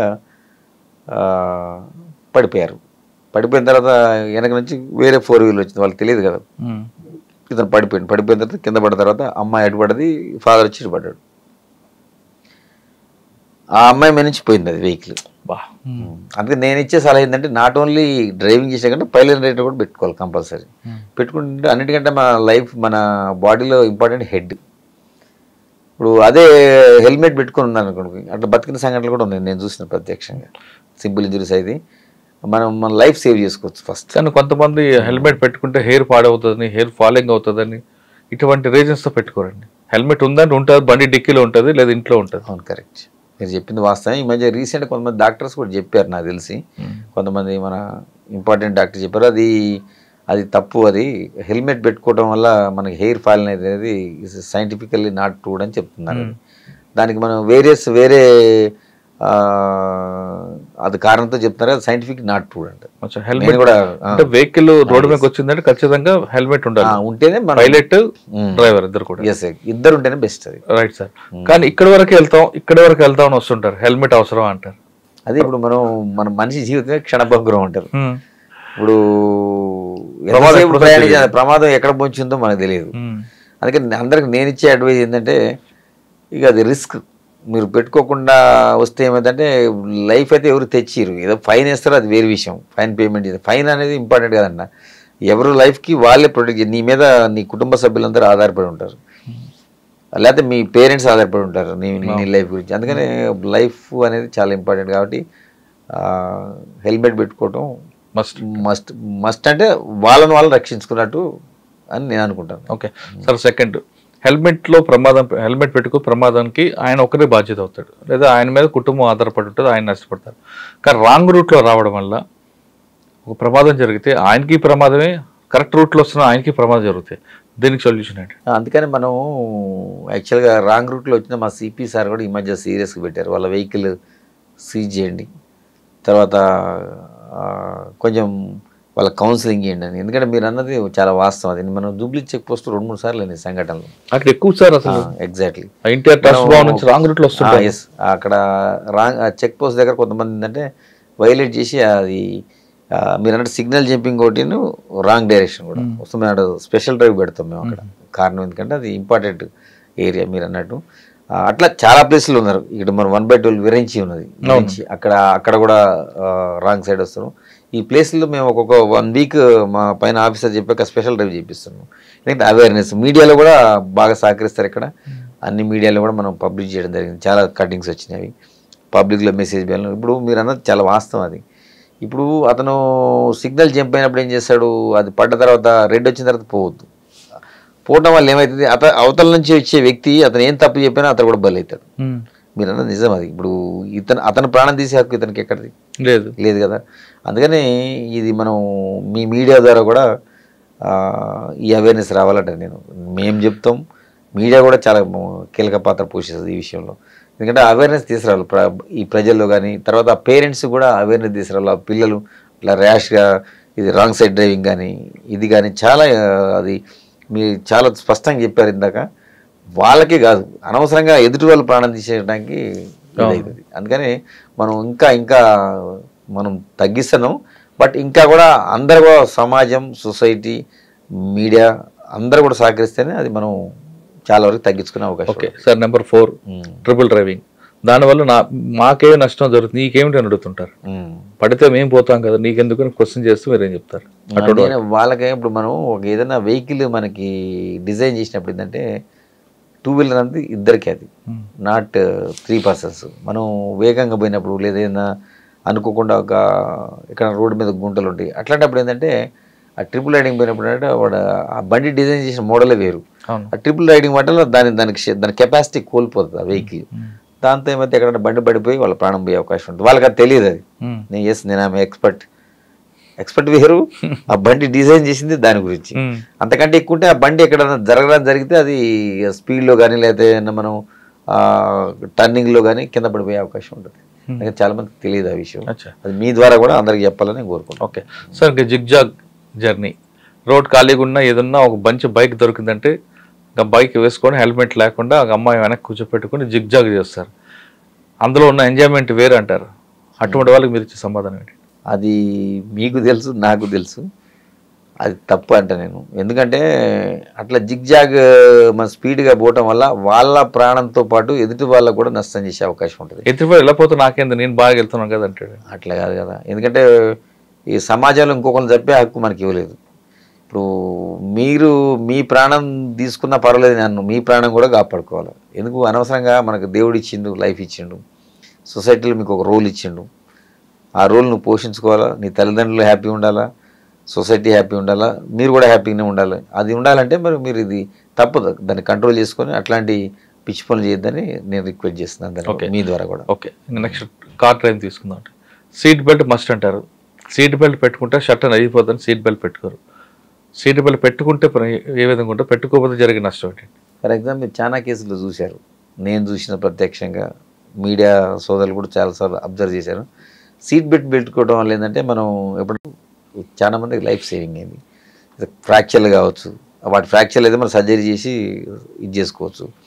ఆ వెహికల్లోంచి విండోలోంచి బయటపడి చనిపోయిన సంఘటనలు ఉన్నాయి. అయ్యో, అదే సీట్ బెల్ట్ ఉంటే మనకి ఏంటంటే ప్రొటెక్షన్ ఎక్కువ ఉంటుంది. మనం షర్ట్ తీరితే ఇంకో షర్ట్ కొనుక్కోవచ్చు, ఇంకొక డ్రెస్ కొనుక్కోవచ్చు, ఇంకేదైనా చేసుకోవచ్చు. కానీ లైఫ్ అనేది చాలా ఇంపార్టెంట్. అందుకని ఏంటంటే మనం నా సలహా ఏంటంటే, నా రిక్వెస్ట్ కూడా ఏంటంటే సీట్ బెల్ట్ కొనుక్కుంటే ఏదైనా ప్రమాదం అనుకోకుండా జరిగింది అనుకోండి ప్రమాదం, అప్పుడు మనం లైఫ్ సేవింగ్కి 90% అవకాశం. అంటే సైంటిఫిక్ బెలూన్స్ ఓపెన్ అవుతాయి. మీకు సీట్ బెల్ట్ పెట్టుకుంటే ఆటోమేటిక్ కనెక్టివ్ ఉంటుంది. లేదా అదర్వైజ్ టెక్నికల్గా అవి ఓపెన్ కావు. అది ఫ్రంట్ కూర్చున్న వాళ్ళకి, నేను బ్యాక్ కూర్చున్న వాళ్ళకి కూడా చెప్తాను. నేను చాలా సంఘటనలో మనకి మన సీట్ బెల్ట్ పెట్టుకున్న వాళ్ళు లైఫ్ సేవ్ కావటం జరిగింది. సార్ కొంతమంది కార్లకి బంపర్లు పెట్టుకుంటారు షో కోసం, కానీ బంపర్ గుద్దితే బండి డ్యామేజ్ కాదు, కానీ స్కానర్స్ పనిచేయడం వల్ల బెలూన్స్ ఓపెన్ అవ్వు. మరి పెట్టుకోమంటారా వద్దంటారా? అదే అట్లా బంపర్స్ పెట్టుకోవడం కరెక్ట్ కాదు. ఎందుకంటే మన వెహికల్ డిజైన్ చేసింది ఇప్పుడు ఆర్టీఏ కానీ ప్రభుత్వం కానీ కొన్ని అప్రూవ్డ్ ఉంటాయి. ఇవన్నీ ఎక్స్ట్రా ఫిట్టింగ్స్. ఇవన్నీ పెట్టుకోవడం వల్ల ఏంటంటే ఎప్పుడన్నా జరగడానికి చిన్న చిన్న యాక్సిడెంట్లు అయినప్పుడు కూడా అవి తగలడం వల్ల కూడా ఎక్కువ స్పీడ్తో తగిలి ఎదుటి వాళ్ళకి ఎక్కువ ప్రమాదం జరిగే అవకాశం ఉంటుంది. కాబట్టి మనకి ఏదైతే వెహికల్ డిజైన్ చేశారో దాన్నే ఫాలో కావాలి ప్రతి ఒక్కళ్ళు. ఎందుకంటే ప్రమాదం జరిగినప్పుడు దాని ఇంటెన్సిటీ తెలుస్తుంది. ఓకే సార్, ఇంకా 2 వీలర్ కానీ 4 వీలర్ కానీ సెల్ ఫోన్ డ్రైవింగ్ దీనివల్ల ఎక్కువ అనార్థం ఉంటుంది అంటారా, లాభం ఉందంటారా? సెల్ ఫోన్ డ్రైవింగ్ అనేది చాలా డేంజర్, అన్నిటికంటే కూడా డేంజర్ అది. ఎందుకంటే అప్పుడు మనం 4 వీలర్లో పోతున్నాడు, మనం ఫోన్ మాట్లాడకుండా మన కాన్సన్ట్రేషన్ అంతా దెబ్బతింటుంది. డ్రైవింగ్ మీద ఉండదు, రోడ్డు మీద ఉంటుంది. ఎస్, రోడ్డు మీద ఉండదు. సడన్గా మనకు ఒక వెహికల్ వస్తుంది. ఆ వెహికల్ వచ్చినప్పుడు అప్పుడు ఏం యాక్షన్ తీసుకోవాలో బ్రెయిన్ పనిచేయదు. అది అంటే మన కాన్సన్ట్రేషన్ వేరే ఉన్నది. మనం డ్రైవింగ్ చేసేటప్పుడు ఎంతసేపు ఆల్వేస్ మనం డ్రైవింగ్ మీదనే కాన్సన్ట్రేషన్ ఉంటే అప్పుడు మనం సేఫ్ సైడ్ ఉంటాం, సేమ్ టైం ఎదుటిలో కూడా నష్టం జరగకుండా ఉంటుంది. సెల్ఫ్ డివైడర్ గుద్దుకున్న వాళ్ళు ఉంటారు, అవతల పోయి పడిన సంఘటనలు ఉన్నాయి. నేను మీ దాంతోపాటు ఇంకోటి కూడా చెప్తాను. నేను ఆ మధ్యకాలంలో మోస్ట్లీ కామారెడ్డి రూట్లో అనుకుంటా ఒక యాక్సిడెంట్ చూసాను స్పెసిఫిక్గా. అతను పాన్ పరాక్ తీసుకొని చింపుకొని టక్కన ఇట్లా నోట్లు వేసుకుంటాడు. ఆ టైంలో ఆ ఫ్రాక్షన్ ఆఫ్ సెకండ్లోనే వెహికల్ పోయి రోడ్డు దిగిపోయి కింద పడిపోయి చనిపోవడం జరిగింది. అంటే మనం చేసే చర్యలు కూడా చూడండి. కొన్ని ఫర్ ఎగ్జాంపుల్ పెద్ద సినిమా యాక్టర్ ఉన్నోళ్ళు కూడా చూసిన ఒక అతను డ్రైవింగ్ చేసుకుంటే వాటర్ బాటిల్ కోసం ఇట్లా వెనక వంగుతారు, వంగి తీసుకుంది. ఆ క్షణంలో కూడా జరిగిన యాక్సిడెంట్లు చనిపోయిన సంఘటనలు పెద్ద ఇంపార్టెంట్ వాళ్ళు చనిపోయారు. నేను పేరు రివీల్ చేయను. అంటే మనం డ్రైవింగ్ చేసేటప్పుడు ఇవన్నీ కూడా పరిగణలో తీసుకోవాలి. చాలామంది అంటే సరదా అనుకుంటారు, సరదా కాదు అది. మనం గమ్యం పోయేది ఎందుకు, మనకు కొన్ని విషయాలు పనులు ఉంటాయి కాబట్టి పోతుంటాం. కాబట్టి దాన్ని దృష్టిలో పెట్టుకొని మనం డ్రైవింగ్ చేయాలి, కానీ సరదా అనేది ఎప్పుడు మంచిది కాదు. ఎందుకంటే ఎవరికైనా మనతో పాటు ఎదుటి కూడా ఇబ్బంది అవుతుంది. సార్, హైదరాబాద్లో ఎక్కువ ట్రాఫిక్ ఉంటుంది, జామ్లు అవుతుంటాయి సాధారణంగా. ఇదేది ఇంట్లో ఒక వెహికల్ డాష్ ఇచ్చాయనుకుంటే చిన్న ఇష్యూ అవుతుంది. ఆగినప్పుడు ఆ సంఘటన జరిగినప్పుడు బండి పక్కకు తీసి మాట్లాడుకోవడం బెటర్ అంటారా, లేదు ఆ రోడ్డు మధ్యలోనే ఇద్దరు ఆర్గ్యుమెంట్ చేసుకొని మిగతా వాళ్ళకి ఇబ్బంది కలిగించడం మంచిది అంటారా? ఎప్పుడైనా నేను అందరినీ రిక్వెస్ట్ చేసేది అంటే, ఇప్పుడు చాలామంది కొన్ని అత్యవసరంగా ప్రయాణం చేసేది ఉంటుంది. అందరూ చాలామంది చాలా అపాయింట్మెంట్స్ ఉంటాయి, పనులు ఉంటాయి, ఇంటికి పోయే క్రమం ఉంటుంది. మనం ఆ రోడ్డు మధ్యలో చిన్నగా తాగుతుంది. యాక్సిడెంట్ అయినప్పుడు మనం ఆ రెండు ఫోటో తీసుకోవాలి, ఎవరు తప్పన్నది తీసుకొని ఇమీడియట్గా ఆ వెహికల్స్ ఎవరొకరు మా కాన్స్టేబుల్ ఆల్మోస్ట్ రోడ్డు మీద ఉంటారు కాబట్టి పక్కకు పోమని చెప్తారు. చాలామంది కొంతమంది వినరు. మా క్రేన్స్ కూడా రెడీ ఉంటాయి అక్కడ. ఎవరైనా వినకపోతే ఏమంటే ఆ క్రేన్స్తో వాటిని తొలగిస్తాం మేము, ఫోర్సుబుల్ కూడా. వాళ్ళకు కూడా నేను చెప్పే ప్రజలకు రిక్వెస్ట్ చేసి అంటే మనది ఒకటే స్వార్థం చూసుకోవద్దు, మిగతా ప్రజలు కూడా ప్రయాణం చేస్తుంటారు కాబట్టి ఏదైనా జరిగింది మనం ఇమీడియట్గా ఫోటో తీసుకొని మన బండి పక్కకు పెట్టుకుంటే మిగతా వాళ్ళకి సాఫీగా మనం రోడ్ ఇచ్చినట్టు అవుతుంది. కరెక్టే, మీరు అన్నట్లుగా యాక్సిడెంట్ జరిగింది ఫోటో తీసుకొని ఇన్సూరెన్స్కి అప్లై చేసుకోవచ్చు అంటారు. కానీ కొంతమంది ఆర్గ్యుమెంట్ చేస్తూ అక్కడే ఉండి ఇన్సూరెన్స్ అంత రాదు కాబట్టి నా బండి కాస్ట్ కూడా అక్కడ ఇవ్వాలి అంటే డ్యామేజ్ గొడవలు చేస్తుంటారండి. అదే నేను చెప్పాను కదా సార్, ఇప్పుడు అది కరెక్ట్ కాదు. ఎందుకంటే మనం ఇది హైదరాబాద్ సిటీ అనేది మన వెహికల్ అనేది కంటిన్యూ ప్రాసెస్. అది ఒక చోట ఒక 1 minute 2 minutes 3 minutes ఆగింది అనుకోండి, అది చాలా దూరం ఎఫెక్ట్ పడుతుంది ట్రాఫిక్. అవన్నీ సెట్ చేసుకుంటే మళ్ళీ 10 నిమిషాలు పడుతుంది, 15 నిమిషాలు పడుతుంది. అంటే అందరికి ఒక మనం హాఫ్ అన్ అవర్ 20 నిమిషాలు నష్టం చేసినట్టే కదా. 20 నిమిషాలు అని కాదు, వేరే సీరియస్గా పోయేటోళ్ళు కొంతమంది ఉంటారు. వాళ్ళందరికీ అంబులెన్స్ ట్రావెల్ చేస్తే ఇందులో ఇవన్నీ ఉంటాయి, వేరియస్ థింగ్స్. అందుకని దయచేసి ఎవరు కూడా అట్లా దాని గురించి పెట్టుకోవద్దు. మీకు ఇన్సూరెన్స్ ఎట్లా క్లెయిమ్ అవుతుంది, ఆటోమేటిక్ పోలీసు రాస్తారు, కేసు రాస్తారు. సార్, ఫైనల్గా చెప్పండి, హైదరాబాద్ ప్రజలు ఇంటి నుంచి బయలుదేరి క్షేమంగా గమ్యస్థానానికి వెళ్ళాలంటే ఏం చేయమంటారు? మనం ఇవన్నీ చెప్పుకున్నాం, హైదరాబాద్ అని కాదు, ఇంట్రోడ్యూస్ ఎవరైనా సరే ఎక్కడైనా కానీ. అందరికీ మా పోలీస్ శాఖ తరఫున విజ్ఞప్తి ఏంటంటే, మీ మీడియా ద్వారా, iDream ద్వారా మీరు ఇంత స్పెసిఫిక్గా ఇంత లాంగ్ ఇంటర్వ్యూ తీసుకొని ప్రజలకు కూడా ఒకటి ఇది అందించాలని సదుద్దేశంతో చేస్తున్నారు కాబట్టి మీ ద్వారా మేము రిక్వెస్ట్ చేస్తున్నాం ప్రజలకి. ఇవన్నీ డ్రంక్ అండ్ డ్రైవ్ కానీ, ట్రిపుల్ రైడింగ్ కానీ, వితౌట్ హెల్మెట్ కానీ, ఇవన్నీ కూడా మీరు పాటించుకుంటూ పోతే మీ ప్రాణంతో పాటు ఎదుటిలో కూడా ప్రాణం సేవ్ చేసి సహాయం చేసిన వారు అవుతారు. అందుకని దయచేసి అందరూ కూడా ఈ ట్రాఫిక్ రూల్స్ పాటించి మీ గమ్యం చేరుకోవడం ఉత్తమని మీ ద్వారా నేను అందరికీ రిక్వెస్ట్ చేస్తాను. ఇంటి నుంచి బయటికి వెళ్ళే వ్యక్తి గమ్యస్థానంకి వెళ్ళి తిరిగి ఇంటికి రావాలన్నా మీరందరూ కూడా ట్రాఫిక్ రూల్స్ పాటించండి అంటున్నారు హరిప్రసాద్ గారు. కేవలం మన ఒక్కరే కాదు, ఎదుటి వచ్చిన వ్యక్తి కూడా అతని క్షేమం కూడా ఇంటికి చేరుకోవాలంటే మన డ్రైవింగే ప్రధానంగా ఉంది అంటున్నారు. మనం ఒక్కరే స్వార్థంగా వెళ్తే ఎదుటి వ్యక్తి నష్టం జరిగితే ఆ పాపం మీకే తగులుతుంది అంటూ అతను చాలా కొన్ని సంగతులు చెప్తున్నారు. ఖచ్చితంగా ట్రాఫిక్ రూల్స్ పాటించండి, మీరందరూ హ్యాపీగా ఉండాలని కోరుకుందాం. ఇది హరిప్రసాద్ గారితో ఎక్స్క్లూజివ్ ఇంటర్వ్యూ. వచ్చేవారం మరో విషయంలో మళ్ళీ కలుద్దాం. అందరికీ నమస్తే. Thank you sir. Thank you very much. Welcome sir.